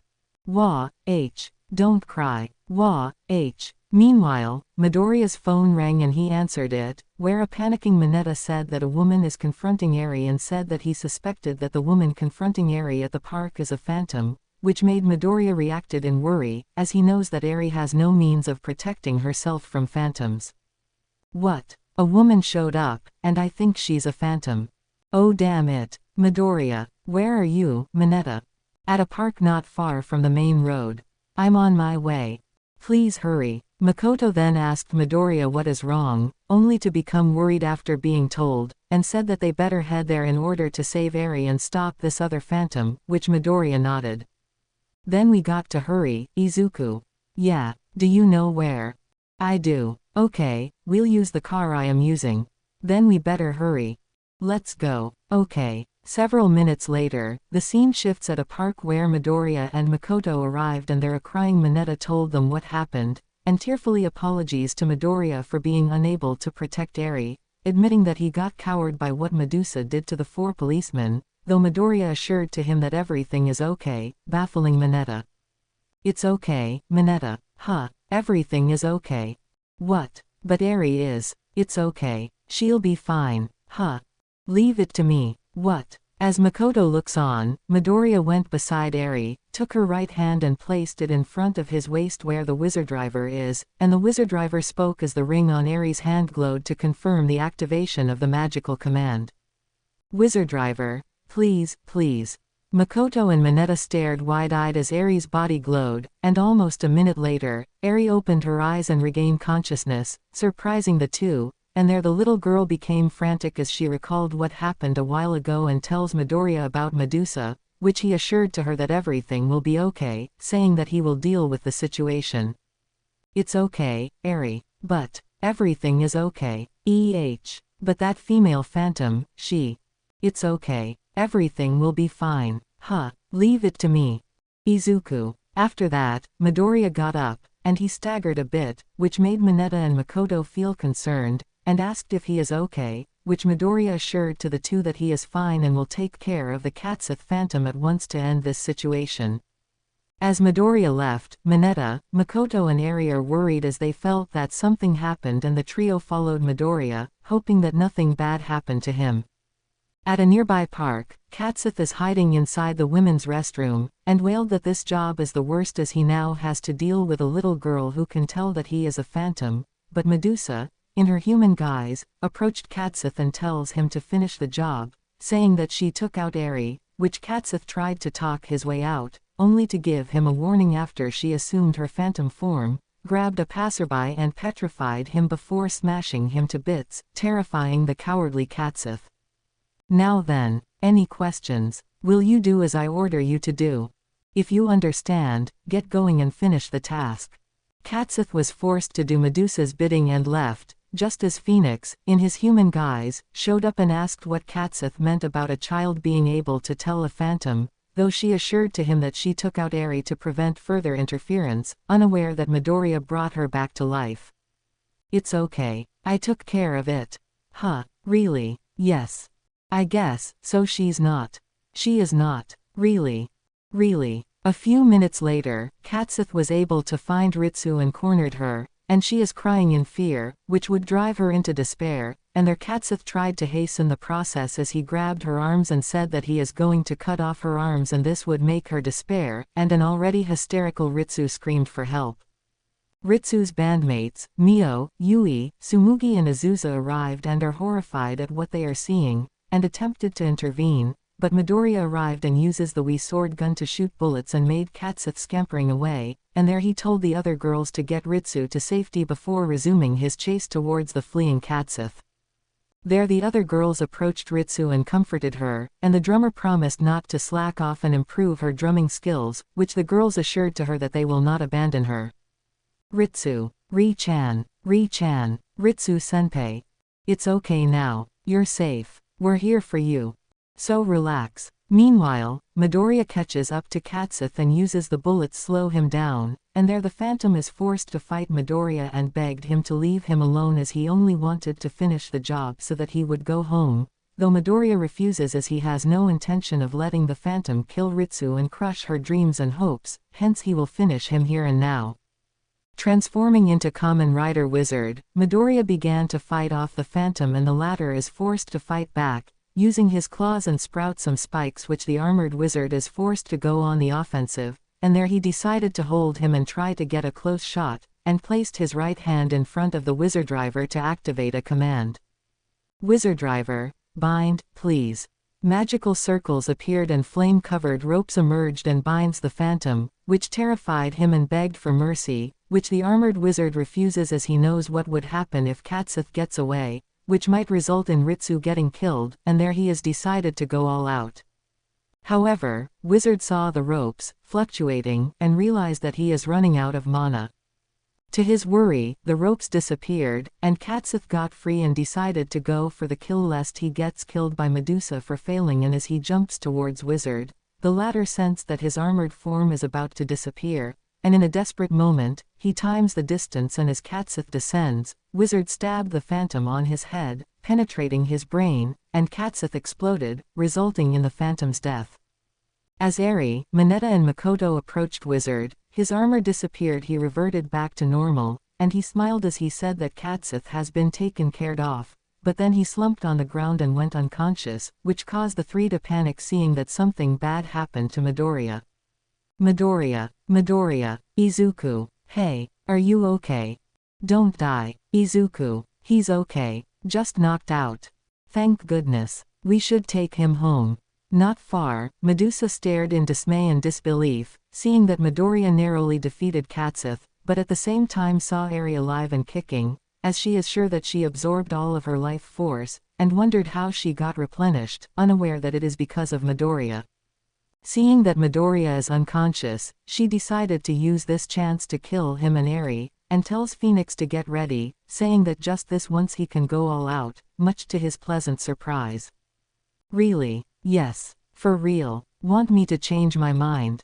No way. Go and kill the wizard. Kill his friends as well. Make sure no one survives. Oh yeah, do it now. Suddenly, the white wizard showed up and tells the two Phantoms that they are not going to do anything, which the latter two are surprised to see that there is another wizard besides Midoriya. Phoenix didn't appear to feel threatened and felt that this might be a good exercise before getting his hands on Midoriya, but is taken aback as the white wizard called the two Phantoms mere small fries, and ordered them to leave immediately. What you called a small fries? You sure have the nerve. You will not lay a finger on them. You sure picked the wrong target. Mahoutsukai or not, I'm going to mash you. You two are mere stepping stones. But at the same time a pair of fools. What? Are you looking down on us? Now, be gone. As Eri, Mineta and Makoto have carried the unconscious Midoriya away, Medusa and Phoenix are ready to fight, but the White Wizard placed his right hand in front of his Wizard Driver to invoke a magical command to commence his first move. Wizard Driver, explosion, now. A powerful explosive blast struck the two phantoms, and as they got up, the White Wizard repeated the gesture, which then invoked another magical command, which caught Medusa and Phoenix by surprise. Wizard Driver, teleport, now. A magical circle appeared beneath the two phantoms and are teleported to an unknown destination, and there the White Wizard took his leave, as the present threat has been neutralized for now, and peace somewhat resumed as Midoriya was brought back to the antique shop Omokage-do. Several minutes later, the scene shifts at antique shop Omokage-do, where Wajima is preparing breakfast as Midoriya and Eri came down, and there Wajima glanced at the calendar, and he tells Midoriya that he should go check out various high school institutions and inquire, reasoning that Midoriya needs to attend high school, though Midoriya appeared reluctant as he voiced various reasons for having such hesitations. No tuition payment, no parents or guardians, hunting phantoms and protect the potential gates. Keeping the fact that he is a wizard a secret and thus he cannot let other students and teachers find out that instead of having a quirk he has an inner phantom inside him. Wajima sighed and urged Midoriya to at least have a try and check out the various schools before deciding, saying that Midoriya might have difficulties if he forego his secondary education, which Midoriya said that once all of the phantoms are eradicated and no longer a threat to the public, then he would go check out the various high school institutions. Huh, you serious, Izuku? Yeah, but, with the way I am now, I don't have time for school and stuff. It would put me in a lot of pressure and the like. Come on now. Sorry, that's all I can do at this time. Once all of the phantoms are gone, then I'll entertain the idea of pursuing high school. Izuku. As breakfast is ready, Wajima prepared the food and their Midoriya began eating while Eri looks on, and as she stared at the crystal ball, Midoriya has a lot on his mind, as he recalled the incident where a gate fell to despair and a phantom was spawned, which made Midoriya more determined to protect life, and now he has to find and defeat the phantoms no matter what it takes. After that, Midoriya leaves the antique shop and narrowly failed to notice that Mineta passed by, and there he boarded his motorcycle and left, which Mineta noticed that Midoriya had a serious look on his face and entered the antique shop, and asked Wajima what happened, which Wajima told Mineta about Midoriya feeling reluctant about inquiring about high school and the such. Huh. Seriously, yeah, Izuku is really hesitant about going to high school just because of the phantoms. I think Midoriya has a point. With phantoms out there he would have a hard time sneaking out of school without arousing suspicion. I suppose. Well, maybe it's for the best that Midoriya should focus on the phantoms first before. I guess you're right, Mineta. Well, I'm sure that Midoriya will be able to finish off the phantoms within this year. I hope you're right. The scene shifts to what appeared to be cave, which is located at a forested area at the outskirts that is somewhat at the far end of the Musudafu border, where both Medusa and Phoenix are recovering after getting injured by the White Wizard, and their Phoenix is pissed as he couldn't believe that he got bested by someone besides Midoriya, while Medusa appeared to be alarmed by the fact that there is another wizard. While at it, she urged Phoenix to calm down as she has a feeling that something unexpected is about to happen, which Phoenix is reluctant to oblige. Calm yourself, Phoenix. How the heck can I calm down? Be patient and... The ring-bearing wizard interfering is one thing, but a white-garbed clown blowing us up and sent us somewhere else is another. You may be right, I find it baffling that there is another wizard, who appeared out of nowhere. If I see that white-garbed clown, I'll kill him. Calm yourself. The heck I am. By then someone came and stood before the two phantoms, which Medusa politely and obediently bowed, while Phoenix reluctantly did the same, as the entrant stood before the two, who appeared to be a phantom, which he resembled a humanoid carbuncle, and the way Medusa and Phoenix showing respect towards him, it appeared that this phantom has the highest authority, and it is revealed that he is the leader of the phantoms.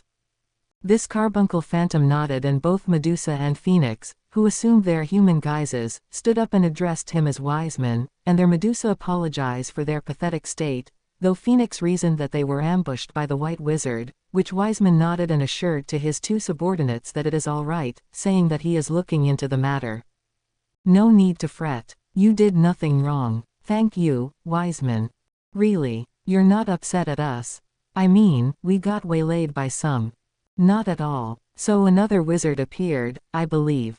I find it quite alarming that this White Wizard is quite strong. So for now, you two should prioritize in finding gates. I will deal with this White Wizard. Are you sure, sir? His magic is quite strong. If you like, I would volunteer in. No need. I will deal with him. Do what I ask you to do. Yes, sir. Fine. Wiseman then told Medusa and Phoenix to focus on finding more gates and make them despair so that they would spawn more phantoms, and once the quota is made the Sabbath would take place, where the phantoms would rule Japan and the rest of the world, which the two phantoms nodded in acknowledgement. Now then, the plan remained the same, and you know what it is.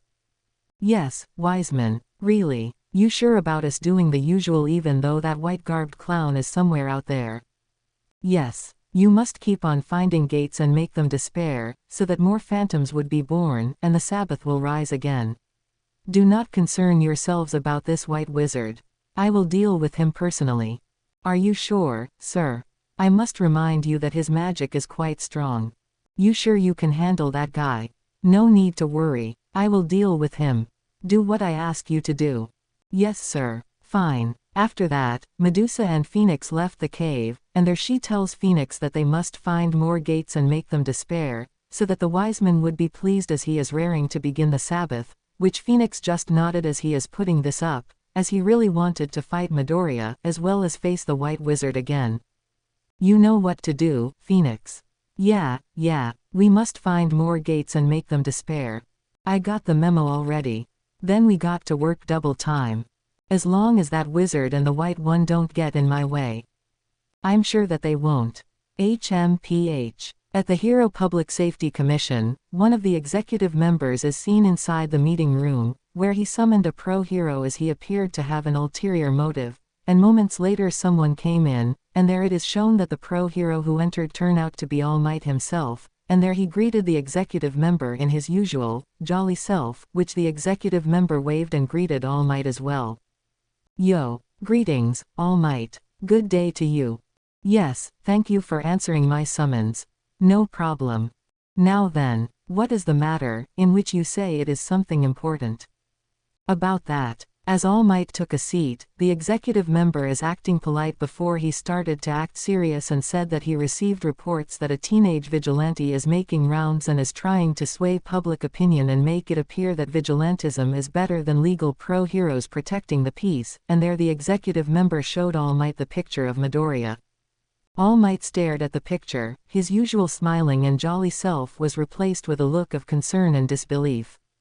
As he recognized Midoriya as the boy he met several months ago.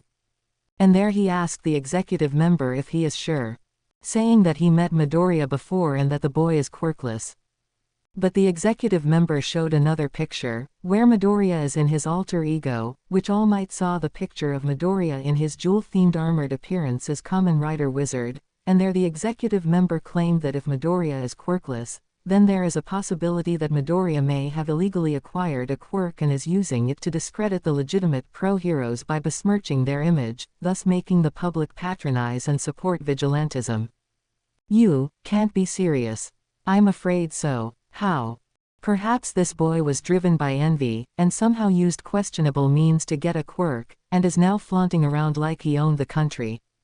Is this really possible? I met that boy before, he's not the kind who... Well, he is now. And thus the reason why I summoned you here. There the executive member urged All Might to find Midoriya and bring him in. Reasoning that if left unchecked, he might cause disorder and disrupt the peace and order of society. Which made All Might feel conflicted, as he feels that something is off, as he believed that Midoriya doesn't appear to be a menace to anyone, and there he tells the executive member that he would look into it and see for himself if Midoriya poses a threat to public safety or not, which the executive member was not quite pleased as he is expecting that All Might would agree and take down Midoriya. Tartarus. Also known as Special Prison for Villain Criminals, Tartarus is a prison extremely distanced from civilization where extremely dangerous villains are imprisoned and interrogated under the highest security standards possible. The high-security prison appears to be located on an island about 5 kilometers from the mainland, surrounded by giant walls. The only access to the prison is a long bridge connected to a city with the entrance guarded by 2 or more guards that check every vehicle going in. The gate that stands in front of the mainland side of the bridge is known as the Bronze Gate. Tartarus interior is heavily armored with blast doors lining narrow, steel-plated hallways. Prisoners incarcerated inside Tartarus are heavily restrained, sitting down restrained on a large, high-tech chair with a full-body straitjacket.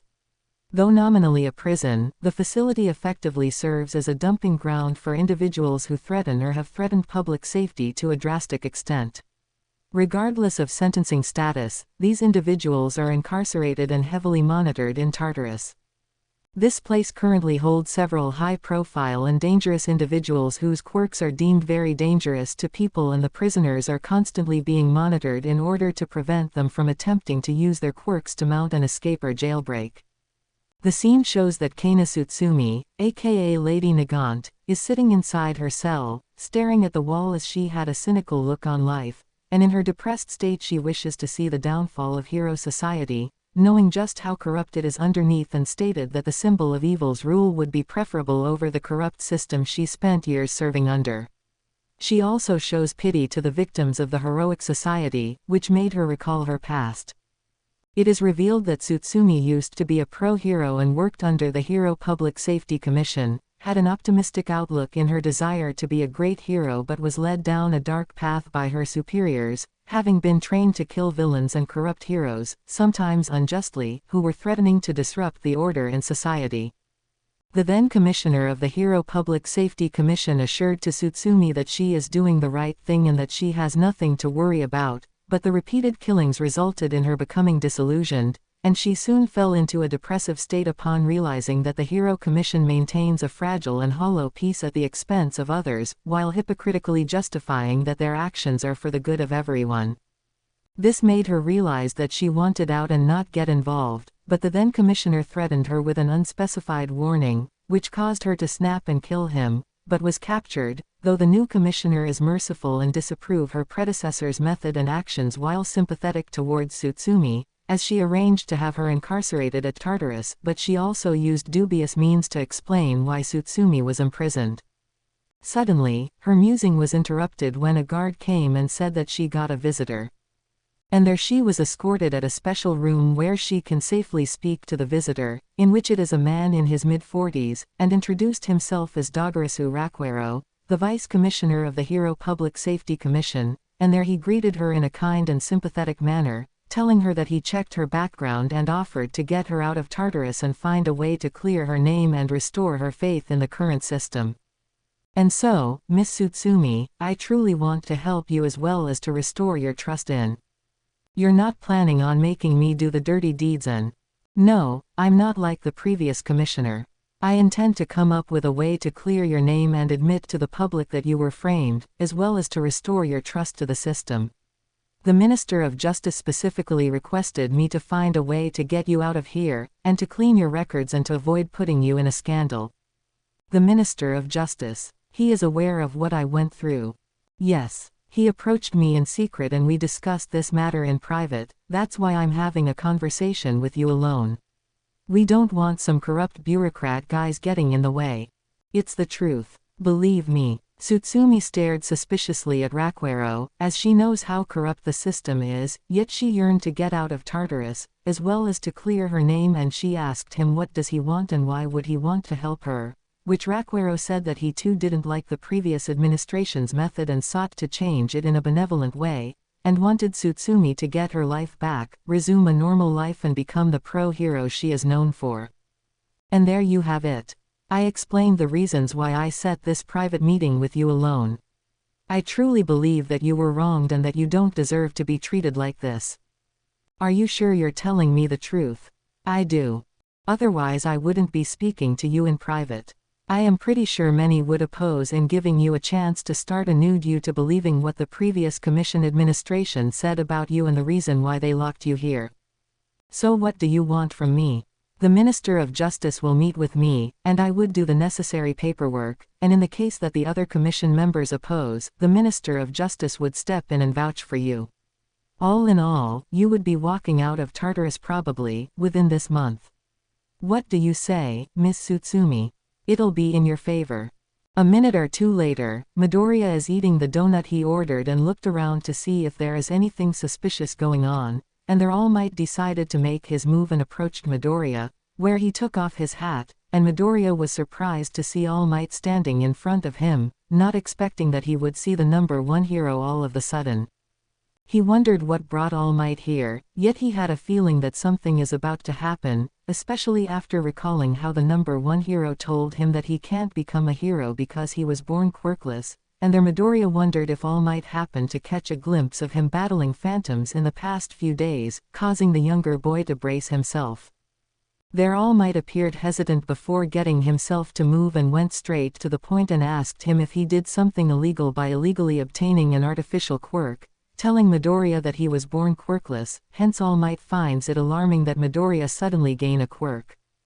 Midoriya was silent as he couldn't believe that the man he previously admired would suspect him of something like this, yet he understood why and solemnly told All Might that he is still quirkless up to this day, which the number one hero said he doesn't believe it as he showed him the pictures of Midoriya in action, especially when he assumed the form and identity of Kamen Rider Wizard.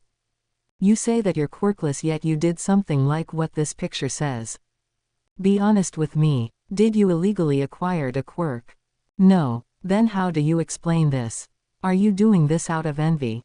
A still suspicious All Might reluctantly asked Midoriya again if he did something illegal, and a distressed Midoriya reiterated that he is still quirkless but said that he gained a mysterious magic through unexplained means which he said that he got after surviving a forced ritual, which made All Might baffled, as he never heard something like this, but noticed that Midoriya is staring at the ground while looking upset.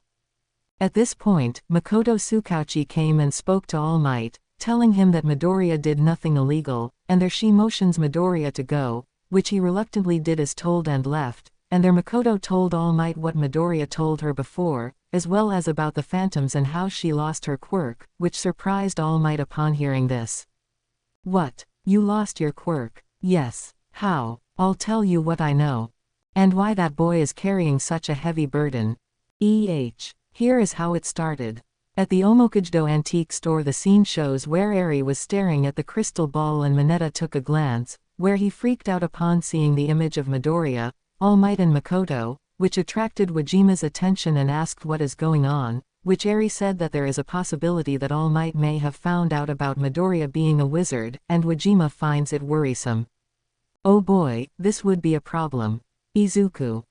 Detective Tsukauchi is talking to All Might, maybe she can cover for Midoriya. Perhaps. Still, Izuku is. Relax, you two, if Tsukauchi can convince All Might, then Midoriya's going to be okay. Really? You sure? Of course. Suddenly the crystal ball flashed before revealing the image of Lady Nagant, who is hiding at a rooftop and is aiming a weapon towards the unsuspecting Midoriya, which Eri said that Midoriya is in danger, and tells Mineta to contact Midoriya and warn him of the danger, causing Mineta to frantically get his cell phone out of his pocket. Mineta. Call Izuku. We got to warn him. Okay, hurry, I'm on it. Back at the scene. Midoriya decided to brought out some of his familiars to help him patrol and see if there are any phantom sightings. The familiars are ready to go on patrol, but one of them sensed an incoming danger and moved, where it intercepted a bullet which turned out that it was meant for Midoriya, but instead struck the familiar, and this surprised the younger boy, just as his smartphone rang and he answered it, which the caller turns out to be Mineta. There Mineta told Midoriya where the location of the attacker is, and this prompted Midoriya to seek cover, hiding behind a parked car and brought out a binocular and searched where the attacker is, and upon finding out, he placed his right hand in front of the wizard driver to activate a magic spell, which spoke to confirm the activation. Wizard driver, connect, please. The scene shifts at a rooftop where the attacker, Lady Nagant, is waiting for Midoriya to expose himself, as she is intent in taking him out, where a flashback scene is revealed that a few days ago, Rokuru said that he would clear Lady Nagant's name if she takes out Midoriya, claiming that the younger boy is a criminal who illegally obtained a quirk and is assassinating innocent people, and wanting to get out of Tartarus, willingly accepted. As Lady Nagant is considering in blowing up the car just to get Midoriya to come out, she is startled when a magic circle appeared and Midoriya's hand came out and pulled her, and moments later she was brought out to the park where Midoriya stood there, and he solemnly asked why is she attacking her, as he wondered if she is a phantom. There Lady Nagant revealed the reason why, and Midoriya realized that Lady Nagant has been deceived and he revealed to her that he is quirkless and only received magic and has only been battling phantoms up to this point, which Lady Nagant finds it baffling as she doesn't know anything about phantoms and gates. What? You're quirkless, and all you have is magic? Yes. Are you trying to psyche me out? Better be honest with me, kid. Lady Nagant then noticed that Midoriya isn't making a move and she wondered if he is telling the truth until two of Midoriya's familiars are shown attacking someone, who turn out to be Rokuru, and seeing this, Midoriya realized what this means and brought out the Wii sword gun in gun mode and opened fire, hitting Rokuru, and to Lady Nagant's shock, it shows that after Rokuru was shot, he revealed himself as a phantom, who turned out to be the leprechaun phantom. Lady Nagant was in a state of disbelief as Midoriya told her that she has been deceived, and there she angrily uses her quirk to attack the leprechaun phantom, but to her surprise, he is able to dodge it and said that Lady Nagant is easy to fool yet dismayed that she is useless when it comes to assassinating Midoriya, hence he will finish the job himself.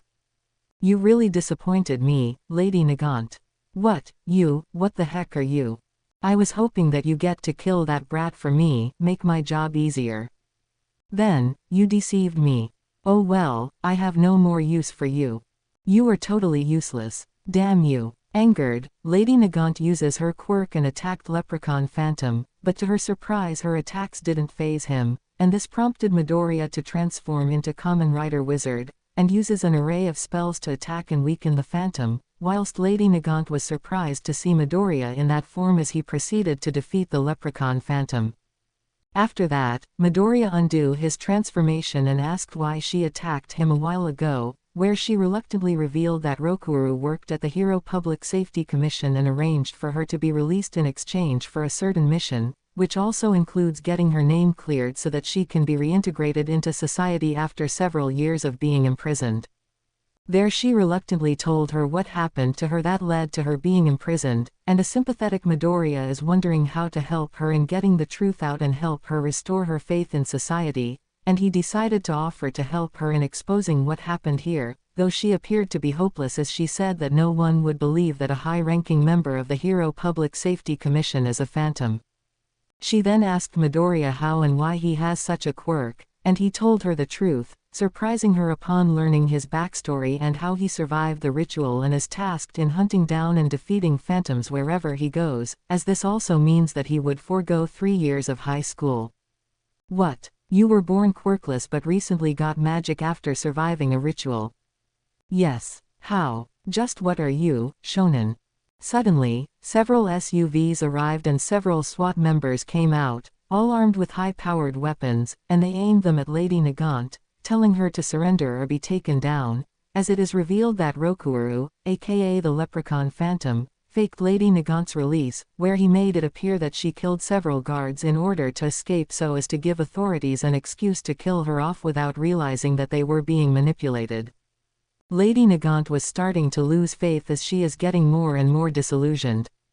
But Midoriya stood in front of her and told the SWAT members that she was tricked into coming here, but the SWAT members fired a warning shot and told him to stand down, as it turns out that the Leprechaun Phantom, under Rokuru's disguise, made it appear that Midoriya is Lady Nagant's accomplice, hence giving a deceived reason for the SWAT members to shoot the boy down without knowing that they were tricked by the Phantom. Surrender. Lady Nagant is starting to get agitated and is ready to fight it out, but Midoriya persuaded her to calm down, saying that all is not lost as he will offer to explain to them what really happened, yet she warned that if the authorities were to find out about his acquired abilities they would do inhumane methods to acquire it and even make Midoriya their secret assassin, and urged him to leave, yet Midoriya refuses to leave her alone at a time like this. "I'm not leaving you, but I'll see what I can do. Listen, kid, that Rokuru tricked everyone, so no one would believe you. There is still hope." "How so?" "Believe in me." While some SWAT members noticed that Midoriya is trying to calm Lady Nagant down, they began to wonder if Midoriya is really a threat, as the younger boy appeared to be unarmed and not doing something that endangered the public, but some of the other SWAT members began to open fire, almost hitting the two, which prompted the other SWAT members to ask why are they shooting the two as they are not trying to escape. The SWAT members who tried to shoot down Midoriya and Lady Nagant reiterated that they have their orders, which are to shoot down Midoriya and Lady Nagant on sight, and that order must be complied no matter what, causing a division between the SWAT members. "We have our orders. We are to shoot those two on sight. They are deemed armed and dangerous. And we are permitted to take them down. Look at them. That boy is trying to calm Lady Nagant down. And they are not trying to escape. Let's give them a chance to surrender." At the Omokujdo antique store, the scene shows where Eri was staring at the crystal ball and Mineta took a glance, where he freaked out upon seeing the image of Midoriya getting shot by the SWAT members, and he told Wajima about it and said that they need to call the police, which Wajima said that the SWAT members are members of the police, and he commented that Midoriya is in deep trouble, which made Mineta freak out in panic. "Huh, yeah, Midoriya's in a tight spot right now. No way. Well, yeah, we got to do something. I wish there is a way. Come on, we got to think of something. Easy." As Wajima tried to calm Mineta down, Eri glanced at the crystal ball as she watched the trail of events, and there she saw someone showed up, which Wajima deduces that the person who appeared as the leader of the SWAT team, and there he is seen ordering the SWAT members to shoot down Midoriya and Lady Nagant, which Mineta shook Wajima and told him to do something. Wajima shook Mineta back, saying that there's nothing he could do given that Midoriya's location is far from here and that this is the police they are talking about, hence it is out of their hands and Midoriya would have to fight his way out of this situation. "Huh, so we can't do anything now?" "Yeah, Midoriya's in a tight spot right now, and think about it, we're far from Izuku's current location, we can't." "No way, Midoriya is going to get killed." "Well, yeah.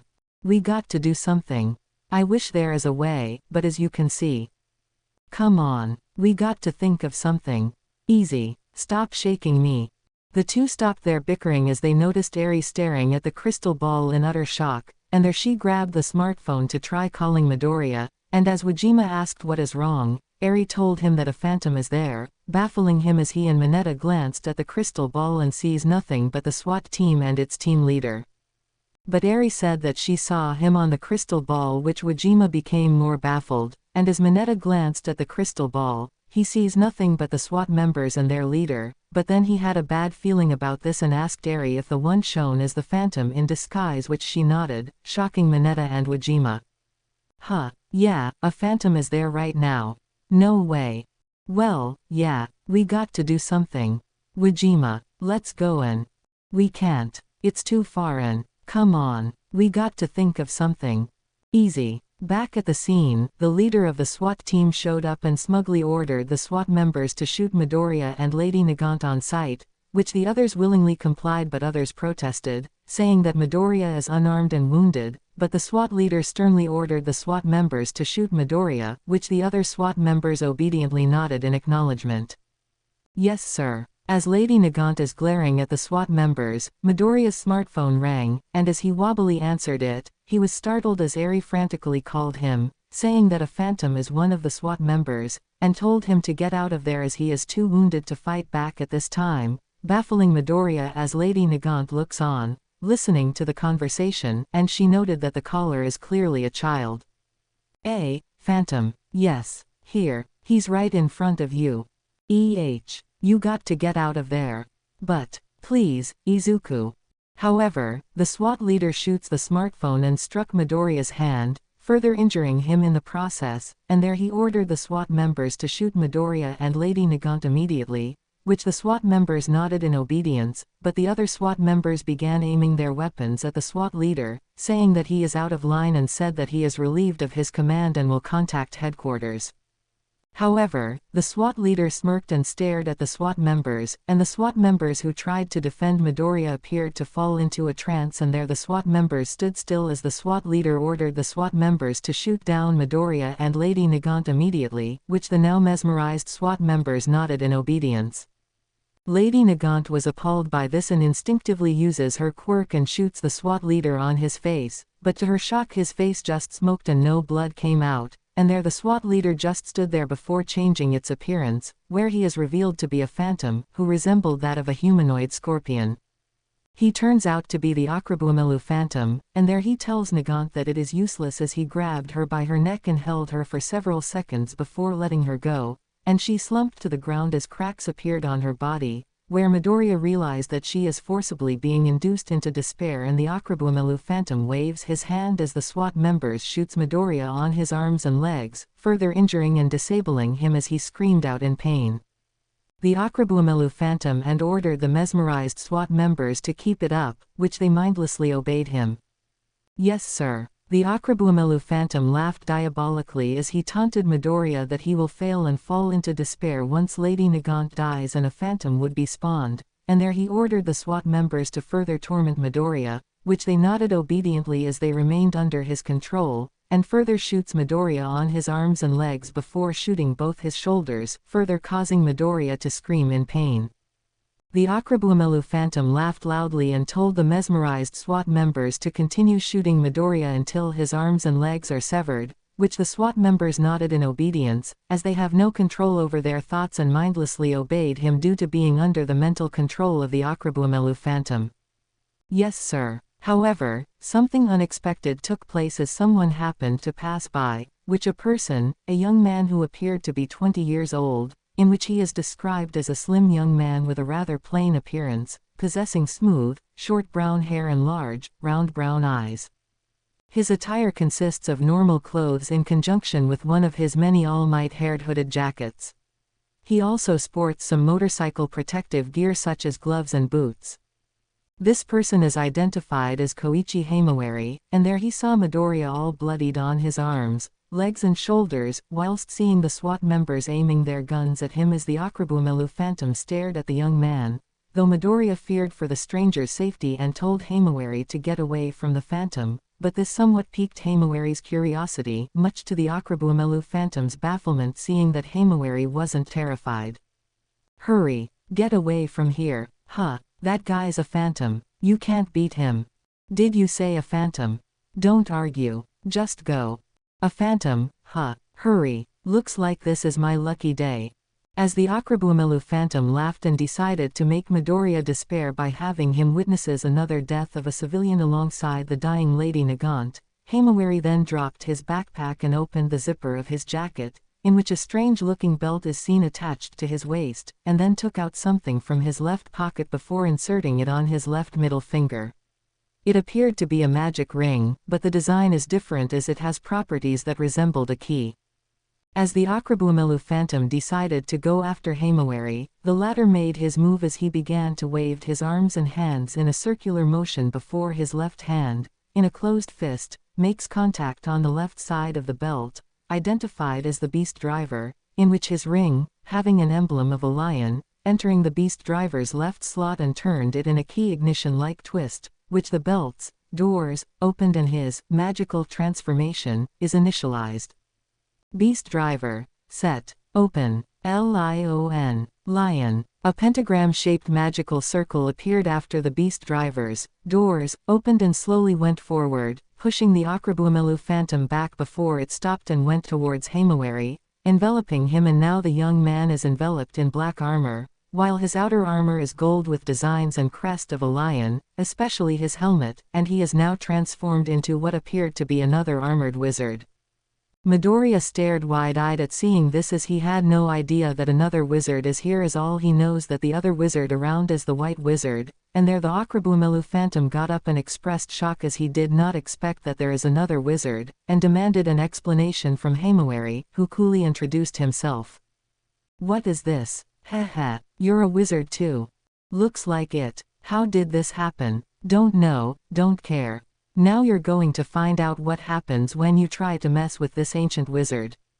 What did you say? Now then. Koichi Himawari did a cool-looking pose before making his introduction, identifying himself as Kamen Rider Beast, who dubbed himself as the Ancient Wizard, and there he is ready to take the fight and declared that the Akrabumelu Phantom would be on his main dish.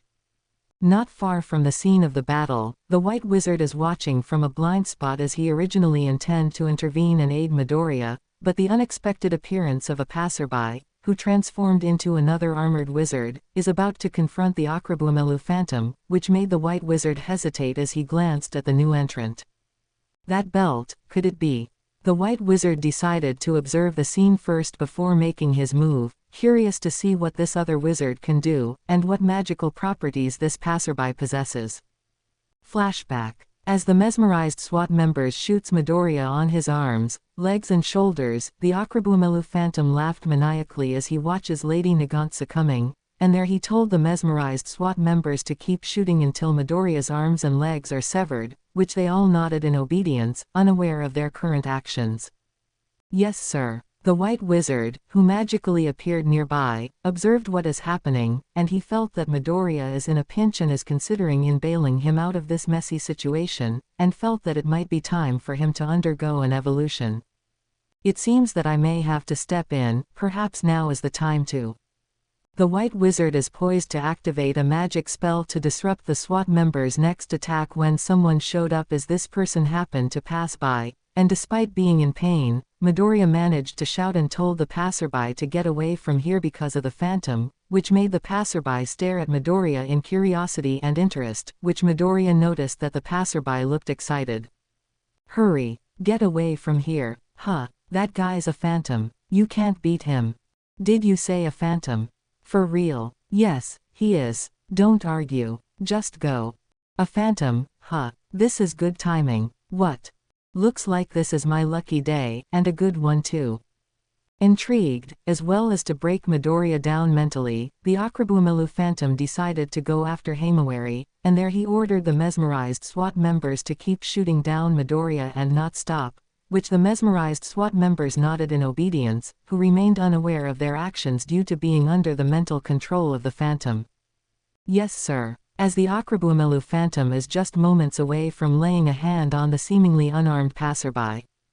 The latter made his move as he began to wave his arms and hands in a circular motion before his left hand, in a closed fist, makes contact on the left side of the belt, identified as the Beast Driver, in which his ring, having an emblem of a lion, entering the Beast Driver's left slot and turned it in a key ignition-like twist, which the belt's doors opened and a voice spoke to confirm the Beast Driver's magical transformation, which is now initialized.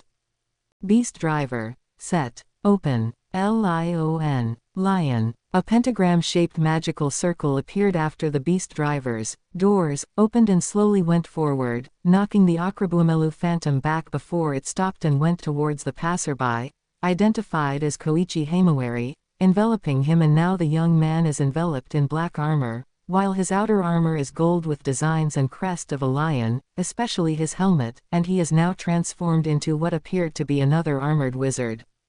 Midoriya stared wide-eyed at seeing this as he had no idea that another wizard is here, as all he knows that the other wizard around is the White Wizard, and there the Akrabumelu Phantom got up and expressed shock as he did not expect that there is another wizard, and demanded an explanation from Himawari, who coolly introduced himself. What is this? Heh, you're a wizard too. Looks like it. How did this happen? Don't know, don't care. Now you're going to find out what happens when you try to mess with this ancient wizard. What did you say? Now then. Koichi Himawari did a cool-looking pose before making his introduction, identifying himself as Kamen Rider Beast, who dubbed himself as the Ancient Wizard, and there he is ready to take the fight and declared that the Akrabumelu Phantom would be on his main dish. End flashback. As Midoriya is about to be shot again by the mesmerized SWAT members, Beast made his move as the Beast Driver glowed, and there he took something out of the belt, where a weapon was drawn out, which Beast grabbed it and did several sword strikes on the Akrabumelu Phantom, causing him to stagger back after receiving the blows, and a few more strikes sent the Phantom colliding against the mesmerized SWAT members. The weapon that Beast possesses, resembling a cross between a rapier and a fishing rod, is revealed to be the dice saber, and now he is going to attack the Phantom, who gets up and attempted to fight back, yet he was struck and sent back to the ground, frustrating the Phantom as he is being beaten up unexpectedly by another wizard. As Beast is doing a victory pose, the Akrabumelu Phantom is getting more irritated, yet the Phantom is persistent, and sensing that his plans might be thwarted, he ordered the mesmerized SWAT members to shoot Midoriya on the head somas to kill him on the spot, which they nodded in obedience. Yes sir. Yes sir. Seeing that Midoriya is in danger, Beast took out another magic ring, colored green, which has an emblem of a chameleon, and puts it on his right middle finger before entering the Beast Driver's right slot and turned it in a key ignition-like twist, and the Beast Driver's voice spoke to confirm the magic spell's activation. Beast Driver, Chimeleo. Go, Cha-Cha Chimeleo. A green-colored pentagram-shaped magical circle appeared and enveloped Beast, and though his armored appearance doesn't change, he did gain some additional design, where instead, he uses single-shoulder mantle armaments called mantles, where he sports a rather huge armored shoulder pad with an arm-sided cape. Since the magic ring he uses is the Chimeleo ring, the right armored shoulder pad resembles the head of a chameleon while the cape is colored green, and there a chameleon tongue sticks out which acted like a whip, whipping the Akrabumelu Phantom before constricting him and then threw him towards the mesmerized SWAT members, knocking them out, thus saving Midoriya from further harm. Bleeding and badly hurt due to his arms, legs and shoulders being riddled with bullets, Midoriya tried to get up, but the Phantom stabbed Midoriya with his scorpion tail and injected him with venom, and the poison started to take effect, but despite this Midoriya warned Beast that the Akrabumelu Phantom has the ability to poison his victims, urging him to watch out for the Phantom's surprise attack. Watch out for the Phantom. Huh, he can inject you with poison. For real? Yes. Whoa, be careful, okay. Nodding, Beast is poised to take action but the Akrabumelu Phantom managed to do a sneak attack and injected his target with the poison, and there he gloated that Wiseman will be pleased with the fact that the Akrabumelu Phantom killed 2 wizards in one day while a new Phantom would be spawned. However, Beast uses sheer will and uses the Chimeleo tongue and constricts the Phantom before hurling him against a parked car, and while he is beginning to feel the effects of the venom, he removed the Chimeleo ring and took out another, which has an emblem of a dolphin, and puts it on his right middle finger before entering the Beast Driver's right slot and turned it in a key ignition-like twist, and the Beast Driver's voice spoke to confirm the magic spell's activation. Beast Driver, Dolphy. Go, do Dolphy. A purple-colored pentagram-shaped magical circle appeared and enveloped Beast, and though his armored appearance doesn't change, he did gain some additional design, where he sports a rather huge armored shoulder pad with an arm-sided cape. Since the magic ring he uses is the Dolphy ring, the right armored shoulder pad resembles the head of a dolphin while the cape is colored purple, and there he uses magic as he waves his right arm and his arm-sided capes flapped around as magical aura enveloped him and there the venom inside his body dissipated, which surprised the Akrabumelu Phantom as he saw what just happened. What? Ah, the venom. That feels better. How? Now then, this can't be. Time to settle this. As the Akrabumelu Phantom is distracted, Midoriya crawled towards Lady Nagant, who remained motionless while 65% of her body are covered in cracks, which he realized that she is soon about to spawn a phantom which would kill her in the process, and in desperation he puts the engage ring on her right middle finger before placing it in front of his wizard driver which it spoke to confirm the activation. Wizard driver, engage, please. As a magical circle appeared over Lady Nagant. Midoriya struggled to try entering her underworld but the Akrabumelu Phantom struck Midoriya with a blast on his right chest, further injuring him, and there the Phantom sneered, saying that he will win and that Lady Nagant will spawn a new Phantom and no one can stop it, while a brief flashback shows that the Akrabumelu Phantom summoned some ghouls to keep Beast busy, but then he saw that Beast stood there and his Beast driver is consuming the ghouls while absorbing its life force. The Akrabumelu Phantom was taken by surprise at seeing this, as he didn't expect that there is a wizard who can consume phantoms, and their Beast tells the Akrabumelu Phantom that it's time for him to be eaten. As he held the dice saber on his left hand, then placed his right hand on the roulette part of the weapon and spins it, and a few seconds later he pushes the Dolphy ring into the dice saber where a voice spoke to confirm an activation. Dice saber, 6, Dolphy saber strike. A purple-colored pentagram-shaped magical circle appeared in front of Beast, then 6 magical projections of dolphins came out and went towards the Akrabumelu Phantom, hitting him with pure, strong force, and the Phantom exploded, which its life force is then absorbed towards the Beast driver, and there he saw what is happening to Lady Nagant, whose body is now 78% covered in cracks. As Beast asked what is going on, Midoriya, while still in pain, told him in a simplified way, and somewhat getting the gist, Beast nodded and entered the magical circle and went inside Lady Nagant's underworld, and as Midoriya watched, he waited, though he is still worried as he felt that Beast might have some difficulty, but after some 2 minutes, Beast emerged and gave a thumbs-up gesture while the cracks within Lady Nagant disappeared, showing that her life was saved. And seeing that Midoriya is critically injured due to being riddled with bullets and while the venom from the Akrabumelu Phantom is still in effect, Beast uses the Dolphy Mantle's magic to erase the venom from Midoriya's body while at the same time magically removed the bullets and healed his wounds, which Midoriya noticed that the pain is gone, though his clothes are still stained with his blood. Reverting back to normal, Himawari told Midoriya that everything will be okay, though he asked him how he know about the phantoms, and as Midoriya is considering in answering the question, the conversation was interrupted as Lady Nagant started to stir, and Himawari decided to leave it at that, which he tells Midoriya that they would meet again and requested that Midoriya tell him about the phantoms. As Himawari took his leave, Midoriya did not leave Lady Nagant's side as she sat up, and there she noticed that she lost her quirk, and Midoriya sadly told her what really happened, causing Lady Nagant to feel dejected and told the younger boy that he should have killed her instead of saving her life, reasoning that aside from the loss of her quirk, she now has no means of clearing her name, which Midoriya wondered on how to give her hope. By then Makoto came and said that she would be the witness to what happened a while ago and said that she would do what she can to explain the fact that Rokuaru and the SWAT leader are phantoms in disguise and engineered her escape as a means to kill her, and there she told Midoriya to leave everything to her and for him to go. It's okay, Midoriya, you should go, but what about? Leave Lady Nagant to me. I'll vouch for her, Detective Tsukauchi. Don't worry, I got this. You need to recover. So go home now and rest. I'll let you know if something comes up. Okay, good. So don't worry. Nodding, Midoriya got up and took his leave while Makoto helped Lady Nagant get up. Just as the SWAT members slowly got up, and they apparently lost their memories of what happened earlier. Which is a side effects of the hypnosis wearing off after the Akrabumelu Phantom was killed, and there the chief of police, identified as Kenji Tsurugame, came and made a convincing alibi which somewhat convinced the SWAT members, and there he tells Makoto and Lady Nagant to come with him, saying that they are to discuss about what happened a while ago and to find a way to clear Lady Nagant's name, surprising the detective as she sees that Tsurugame is aware about the phantoms. Huh, did you say? Yes, detective. You knew about the phantom incidents. On a small scale, including the one that nearly killed you before that boy saved your life, and then he saved a fellow teenager.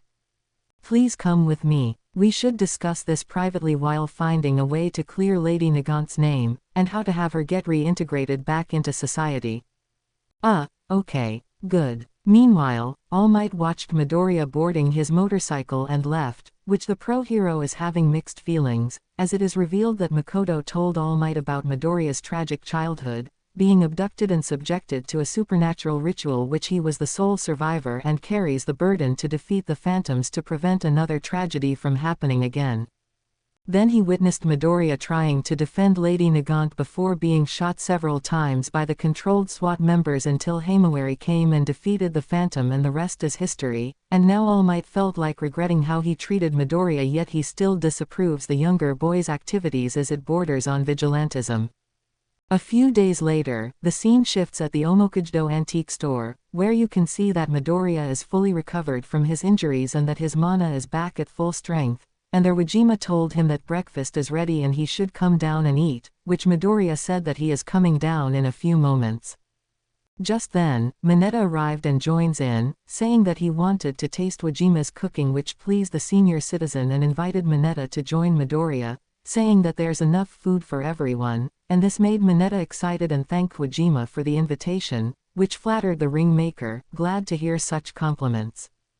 Wow, you like it? Yeah, it's delicious. Of course. Glad that I met you. You should be a chef working at a 5-star hotel. Oh, you flatter me too much. I mean it, seriously. Ha ha ha. Meanwhile, Eri is glancing at the crystal ball as she is looking for any phantom activities, and their Midoriya called her and said that breakfast is ready, which she politely declined, saying that for some reason she doesn't seem to rely on food and drinks, which baffled Mineta, and their Wajima told him that this has been the case ever since the White Wizard entrusted Eri to Midoriya for safekeeping. Huh, yup, you heard me. Seriously, yes. For real, that's right. How? Don't know. Suddenly, the crystal ball flashed and a scene from the crystal ball showed that Makoto Tsukauchi is being confronted by a phantom, who turns out to be the Fawn Phantom, and right now she is using a semi-automatic gun to defend herself, but Mineta said that she won't survive since phantoms are immune to bullets, and Wajima told Midoriya to go help her. Nodding, Midoriya leaves the antique shop and boarded his motorcycle as he sped off after getting information from Eri on which place he should go so that he can reach Makoto in time. The scene shifts at a park where Makoto Tsukauchi is shooting at the Fawn Phantom, but the bullets have no effect, and yet she is determined to stay alive, and there's something bothered her as she is no longer a gate, yet the Phantom is after her, and she demanded to know what does he want with her, which the Fawn Phantom admitted that he intentionally did this to lure Midoriya out in the open. What? So I'm just a bait? That's right. What for? You'd gain nothing from. Oh, I do. And if the wizard is still injured from the last battle, and then showing up now, he'd be weak and thus easy to break. You won't get away with this. I just did, bitch. Makoto stared wide-eyed at hearing this, and wondered if Midoriya is okay now as she hasn't heard from him for days, and as the Fawn Phantom began to ram her using his goat-like horns, she narrowly evaded it and the Phantom grabbed her by her hair and is ready to harm her further when Midoriya arrived and rammed the Phantom with his motorcycle, causing him to let go of Makoto. Transforming into Kamen Rider Wizard, Midoriya fought the Phantom but soon finds himself getting into the defensive as the Fawn Phantom gets the upper hand physically due to the Phantom's physiology, as he has goat-like horns while his lower half body had a rather thick build of a goat's torso and legs. As the Fawn Phantom began hitting Wizard with a barrage of kicks and jumping kicks, he later began using his running speed to ram and gore his target, sending him crashing against a parked car, and Midoriya finds himself getting cornered, as he is beginning to incur some bodily injuries due to the attacks he received. As he tries to get up, he saw the Fawn Phantom charging towards him as he attempted to gore him once more, prompting Wizard to use his magic ring to defend himself from a possible injury. Wizard Driver, defend, please. A flame-type barrier magically appeared and held off the Phantom, but he persisted as he kept on ramming the barrier, which a minute later the barrier starts to crack, and Wizard realized that he need to find an opening or else he would be sent back on the injury list if he gets gored again. As Wizard jumps to the side, the Fawn Phantom gored the barrier, breaking it down and collided with the damaged parked car, but this causes his horn to get stuck, and their Wizard took the chance to defeat the Phantom once and for all, as he placed his right hand in front of the Wizard Driver to evoke a strong spell. Wizard Driver, CHOINE, Special, Psycho. A magical circle appeared and a wave of fiery blast came out, enveloping the Fawn Phantom as he is set ablaze, and in less than 30 seconds the Phantom exploded and is defeated, which Wizard sighed in relief as he went to check on Makoto, but saw her horrified reaction as she pointed something behind him.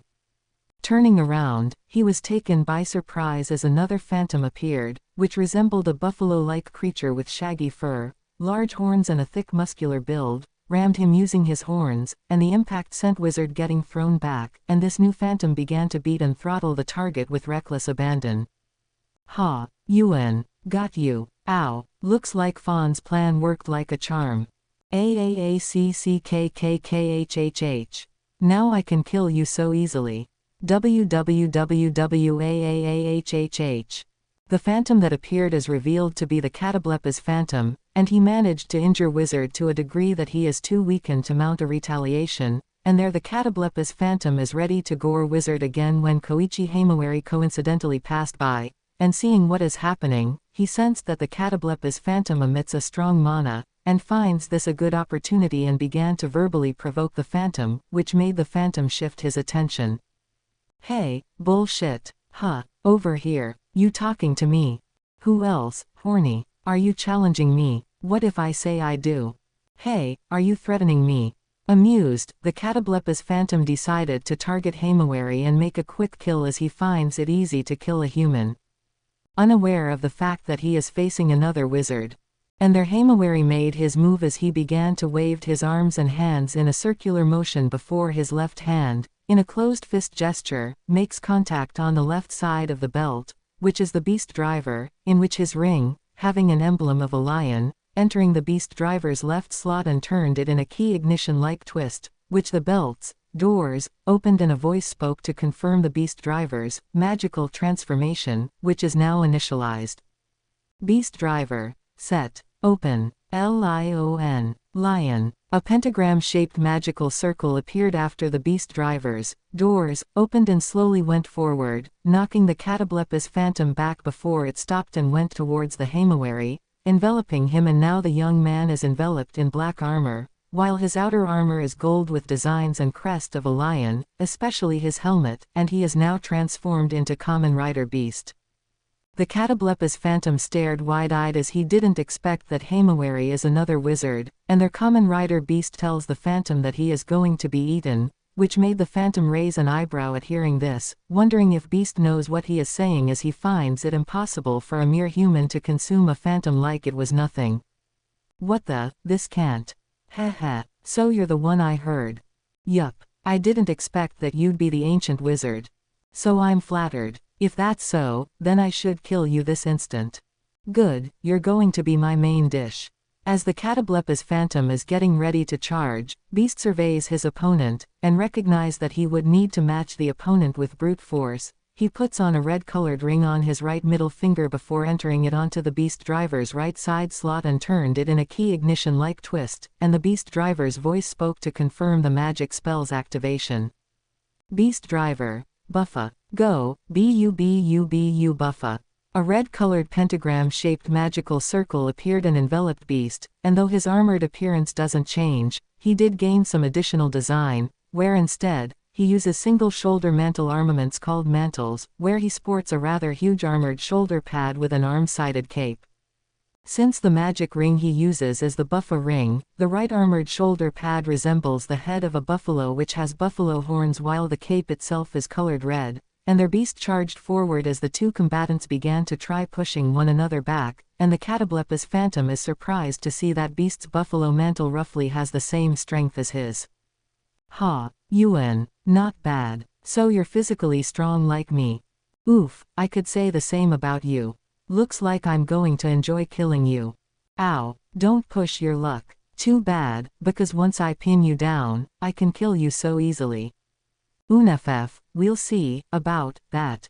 As Wizard gets up, the Catoblepas phantom charges through and gored Wizard, and the impact aggravated Midoriya's ribs, which sent him careening against the parked car, and their Typhon and Echidna began to take turns in fighting off Beast, and their Himawari realized that they are outnumbered and needed to think of a way to shift the tide of the battle as he noticed that Wizard is slowly getting overwhelmed by the Catoblepas phantom's brute strength. Their Typhon and Echidna commented that being told about how dangerous this ancient wizard is turns out to be exaggerated, and felt that this would be an easy battle, and if they managed to kill the two wizards, then Wiseman would praise them even more, and that Medusa and Phoenix would even praise them as well, and decided to give their all in killing the two targets as fast as possible. "Hey, look at this. So this is the ancient wizard. And I thought he'd be a challenge after we were told how dangerous he is. It appears that the rumors are exaggerated and false. Then there's nothing for us to get worried about. I say we kill him outright." "Good idea. How should we kill him?" "Anything goes." As Beast decided to try a risky gambit and drew out the dice saber, which he is about to execute a saber strike, a powerful wave of fiery attack struck the two phantoms, and to the two phantoms' surprise, the sea of flames were very intense and they are forced to back away, and saw who assaulted them, where it turns out to be the number 2 pro hero, Endeavor. Endeavor was slightly taken aback at seeing the two phantoms, and mistakenly believed them to be a pair of Nomu, and there he decided to take them down before they cause more damage to nearby establishment, and decided to go all out to take out the phantoms. Whoever or whatever you are, you caused a ruckus that threatened public safety. For that I will not allow you to get away with this. Damn, a pro hero. Either you surrender or suffer the consequences. Not a chance. We'll kill you. Your funeral. Get him. Let's kill him. Seeing what Endeavor just did, and believing that the pro hero is just for show, Katablepa's phantom decided to try goring him and charges, which Endeavor scoffed before unleashing Hellflame, which somewhat halted Katablepa's phantom's charging, and their Endeavor uses Flash Fire Fist, punching the phantom with enough force to seriously injure the phantom, which sent him colliding against the Typhon and Echidna phantoms, and there the trio realized that they are outmatched and decided to retreat for the time being. Damn it, he's too strong. I can't believe that he managed to hurt us. And he's not even a wizard. That guy's too much. I'm out of here. Should we? Yes, for now. Out of my way. Let's get out of here. Right. As the three phantoms fled, Beast helps Wizard up, who was clutching his ribcage as he appeared to be seriously bruised, and there he told the armored Midoriya to stay still as he would use the Dolphy mantle to heal him, even though Wizard tried to decline, yet Beast insisted that it is okay. No, I'm fine. You're not fine. Just stay still. I'll use the Dolphy mantle and patch up your ribs. But, it's okay. Just leave it to me. Good. However, Endeavor confronted the two as he believed that the two teen wizards are rival villains and began to use Hellflame at the two, which Wizard uses the Defend Ring to conjure a protective barrier, which surprised the pro hero, and there he uses Flash Fire Fist to punch the barrier repeatedly before managing to shatter the barrier, and there he proceeded to punch Wizard back, and the impact sent him careening against another parked car. Beast was taken aback by this and tried to calm the pro hero down, but was forced to back away as Endeavor attempted to punch him back using Flash Fire Fist, and their Beast demanded to know why Endeavor is acting recklessly, though the pro hero rebuked him for pretending to be an innocent when his actions speak for itself. No use tricking me, villain. You can't use mind games on me. Look here, I'm trying to explain to you that. Have it you villainous scoundrel. Whoa. You can't escape me. Will you calm down for a moment?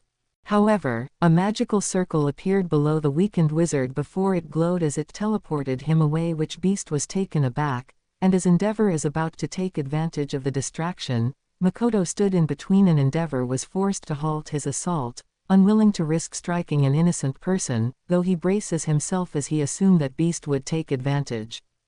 Instead, Makoto told Beast to go and find the phantoms while she will explain to Endeavor what happened here, which Beast asked if she is sure about this, which the quirkless detective nodded in acknowledgement.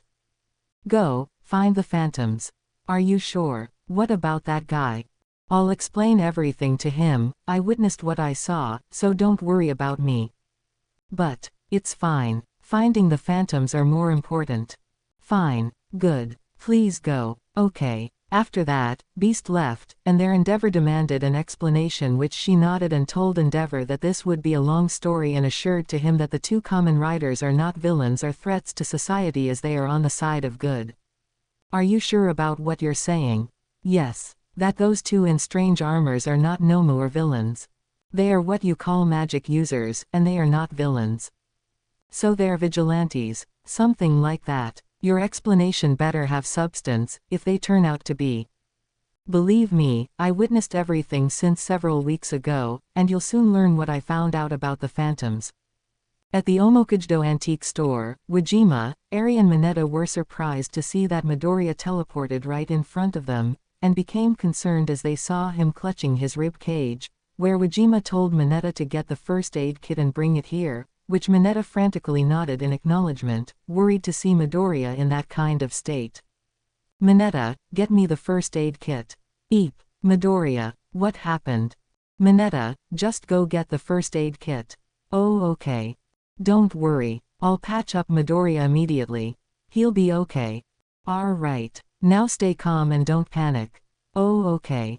Eri then approached Midoriya and asked him if he is okay, which he smiled weakly though he assured to her that he is okay, though Eri was still worried, but then Wajima asked why would he flee like what he did just now, yet Midoriya said that he doesn't have a teleportation magic and that he felt that someone else used magic on him, which made Wajima baffled.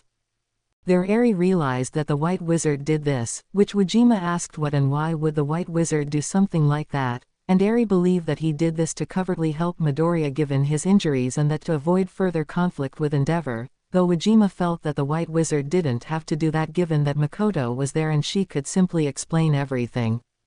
Geez, what the White Wizard did, he'll only make Midoriya look like a suspect. I don't think so. I'm sure that he would not put Izuku in a tough spot. Really? Yes. Makoto is there so she'll explain everything to Endeavor. I see. Then Izuku needs to rest right now. Okay.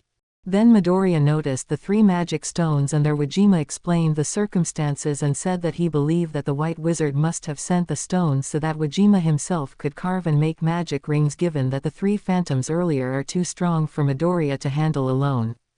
You could make magic rings from the 3 stones. I think so. Really? Just give me at least 4 days to complete them. I see. For now you need to rest. Your ribcage is pretty busted. As for the escaped phantoms, I'm sure that other wizard would keep them preoccupied till the magic rings are ready. Okay, good. The scene shifts at the Endeavor Agency, which is the hero office founded by the Flame Hero, Endeavor, who is currently the number 2 pro hero within the main city of the prefecture. There it is shown that Endeavor's hero agency is a luxurious skyscraper-type building with various floors. The front entrance is decorated with a stylized flaming E for Endeavor. Inside, there is a large office space with several desks and computers. Over 30 sidekicks including Burnin are constantly dealing with requests and other hero work for Endeavor. Endeavor's sidekicks, known as the Flaming Sidekickers, are very passionate and their catchphrase is "Flame on." As the agency of the current number 2 hero, the office stays very busy with many of them remaining on standby or going out on patrol. Endeavor's personal office is a very large room with only a relatively small table and Endeavor's desk inside. Many of the sidekicks working at the agency have fire and heat type quirks. They're the Flaming Sidekickers shown, in which they are a sidekicks group that work for Endeavor. They are usually in charge of minor jobs or to guard the villains defeated by Endeavor until they are handed over to the police force. There you can see that several sidekicks are seen doing paperwork and other things, and there some of the prominent sidekicks are seen, identified as Burnin, Anima, Kido. The next scene shows that some of the sidekicks, including Burnin, Kido and Anima, were eavesdropping on the conversation between Endeavor and Makoto Tsukauchi, where the latter explained to him about the phantoms, and about some certain reasons why the phantoms are targeting a select target whom they dubbed as gates, and what happened when the gate gets assaulted by the phantoms. Makoto also explained the certain methods the phantoms use on their targets and how Wizard saves the victims, though at the cost of turning them into quirkless. The Flaming Sidekickers whispered to one another as they appeared to be skeptical about a new breed of villains using magic as they felt that it is unrealistic, as if it was straight out from a fairy tale story, which Burnin, Kido and Anima agreed. Wizards. Phantoms. This sounds unrealistic. Like it sounds like coming out straight from a fairy tale book. You think the detective is telling the truth. Depending on what she is saying. Magic, it's no different from having a quirk. Yeah, same here. Endeavor appeared to have some difficulty in believing Makoto's explanation, until she brought out the fact that she was attacked by a phantom and lost her quirk when Wizard saved her life, which the number 2 hero raised an eyebrow upon hearing this, and he checked the computer's database where it revealed that Makoto has a lie detector quirk, and there she told Endeavor that she is now quirkless as she lost her quirk when Wizard saved her life. You lost your... Yes, I lost my quirk. How? I already explained it to you just now.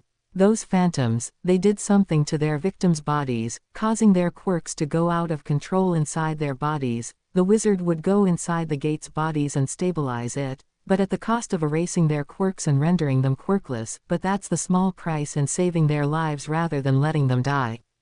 I hope that would make it clear to you. Despite her explanations and her calmness, Endeavor remained skeptical as he still doesn't trust this wizard, and there he asked Makoto if she could arrange a meeting with Wizard as he wanted to meet him and to judge whether he can be trusted or not, which Makoto was mentally unsure if this is a good idea, as she wondered if Endeavor is serious about wanting to meet Midoriya out of goodwill or if he is planning to apprehend him in secret. You wish to meet him in person? Yes. Are you serious? If this is... I am serious. I'd like to see him for myself if that boy is really on the side of justice and peace and not a thug like other villains. But I already explained to you. Which is why I wish to witness everything. Just to be sure. Therefore I'd like to ask for your cooperation. The following day, at the Omokujdo antique shop, Midoriya got up and had breakfast, yet he was not quite in good condition as he is still smarting from the rib injury he got from yesterday's attack, and their Mineta asked if Midoriya has a healing type magic, which Midoriya said that he doesn't have one as the magic rings he have are mostly offensive and defensive types, which Mineta was flabbergasted and told Midoriya that he would be in a disadvantage in an upcoming battle should the three phantoms show up and cause trouble. Huh, those are the magic rings you have. Yeah. That's way too lame. Look, Mineta, think of the situation. If this were an RPG, you'd be dead in 5 turns before you could level up. How can you win if you can't heal yourself and that you have no healing magic? As Eri looks on, the door opened where the chime rang, and there she, Mineta and Midoriya were surprised to see that Koichi Himawari entered as he coincidentally came here as he needed to use a toilet, and he is surprised to see Midoriya and there he asked if he could use the toilet, which Midoriya nodded and told him where to go. Toilet. Yes, toilet. Can I ask permission to? Oh, go straight and turn right. Really? Yeah. Okay, I'm using it. Thanks a bunch. Off I go. After a minute Himawari thanked Midoriya, but noticed that his upper body is still in bandages and asked if he is still injured from the phantom attack, which Midoriya nodded, and their Himawari offered to help, and while Midoriya tried to politely decline, Mineta and Eri insisted that he should accept the offer as there's a possibility that the three phantoms might show up and force Midoriya to come out while injured.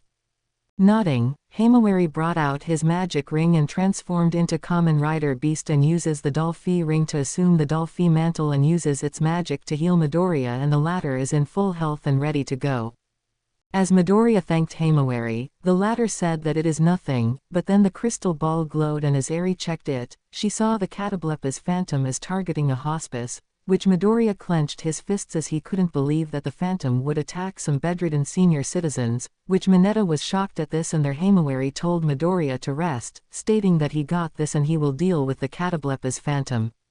No, you stay and rest. Though I already healed you, your mana is still low. And with the current magic spells you have, you might get beaten again. But, I got this. So don't worry, just leave everything to me. Are you sure? Yup. All I need is weaken them then I absorb their mana. Himawari then left as he head for the scene of the incident while Midoriya was forced to sit back as he is feeling guilty of being unable to do anything as the scene at the crystal ball shows that bedridden patients are slowly being slaughtered by the Catoblepa's phantom. By then Wajima came down, looking visibly exhausted as he spent over a few hours carving and crafting a blue-colored magic stone and managed to make several magic rings where the blue-colored remains of the magic stones are seen, while each rings have an emblem placed and there Wajima told Midoriya that although he can make rings, he is unable to identify what kind of magical properties it shows. Sorry, kid, really can't tell what these can do. It's fine, Wajima. Really? Yeah, are you sure? Yes, it's okay. Midoriya glanced at the table where the magic rings are laid, all having blue-colored remains of the magic stones placed inside the rings, and there each rings shown are identified as Blizzard Ring from the blue magic stone, Boil Ring ordinary magic stone, Small Ring ordinary magic stone, Extend Ring ordinary magic stone, Smell Ring ordinary magic stone. Wajima apologized as he told Midoriya that he would have to test them out himself, though Midoriya said that it is okay as he intend to test them out anyway as he would use them to defeat the phantoms, and there he is getting ready to depart, which Wajima, Eri and Mineta told Midoriya to be careful. Sorry, kid, really can't tell what these can do. I'm afraid that you'll have to test them out yourself. Oh, don't worry. It's fine, Wajima. Really? Yeah, I will definitely test them out. Are you sure? Yes. I'd say it's a good opportunity to try them out and see how potent these new rings are. Midoriya. Okay, got to go. As Midoriya boarded his motorcycle, he cruised his way, but upon reaching an intersection, the Typhon and Echidna Phantoms showed up and ambushed Midoriya, who managed to evade their attack, yet a few bystanders were caught in the attacks, which they screamed as they were killed off by accident. Quadruple AIIIIIIIE. GGG Gaia. Quadruple AIIIIIIE. GGG Gaia. Quadruple AIIIIIIE. GGG Gaia. Quadruple AIIIIIIE. GGG Gaia. Midoriya was horrified at what the two phantoms did, as they taunted him for being careless and even proudly stated that at least they can tell who the gates are and those who are of no value, and this infuriates Midoriya as he toggles the wizard driver and initiated his transformation into Kamen Rider Wizard, and there the phantoms are getting ready, feeling confident that they can kill him this time. You bastards will pay for the murder spree you committed. Hey, so now you threatening us? Feeling confident now, are we? You two are going down. Ooh, I'm scared. Nice try, but you won't be able to talk your way out of your upcoming demise. Enough. I'm taking you two out. Then let us dance. And we'll send you to hell. To be continue. I hope you enjoyed this story. Also remember to subscribe and like this video. See you in the next video.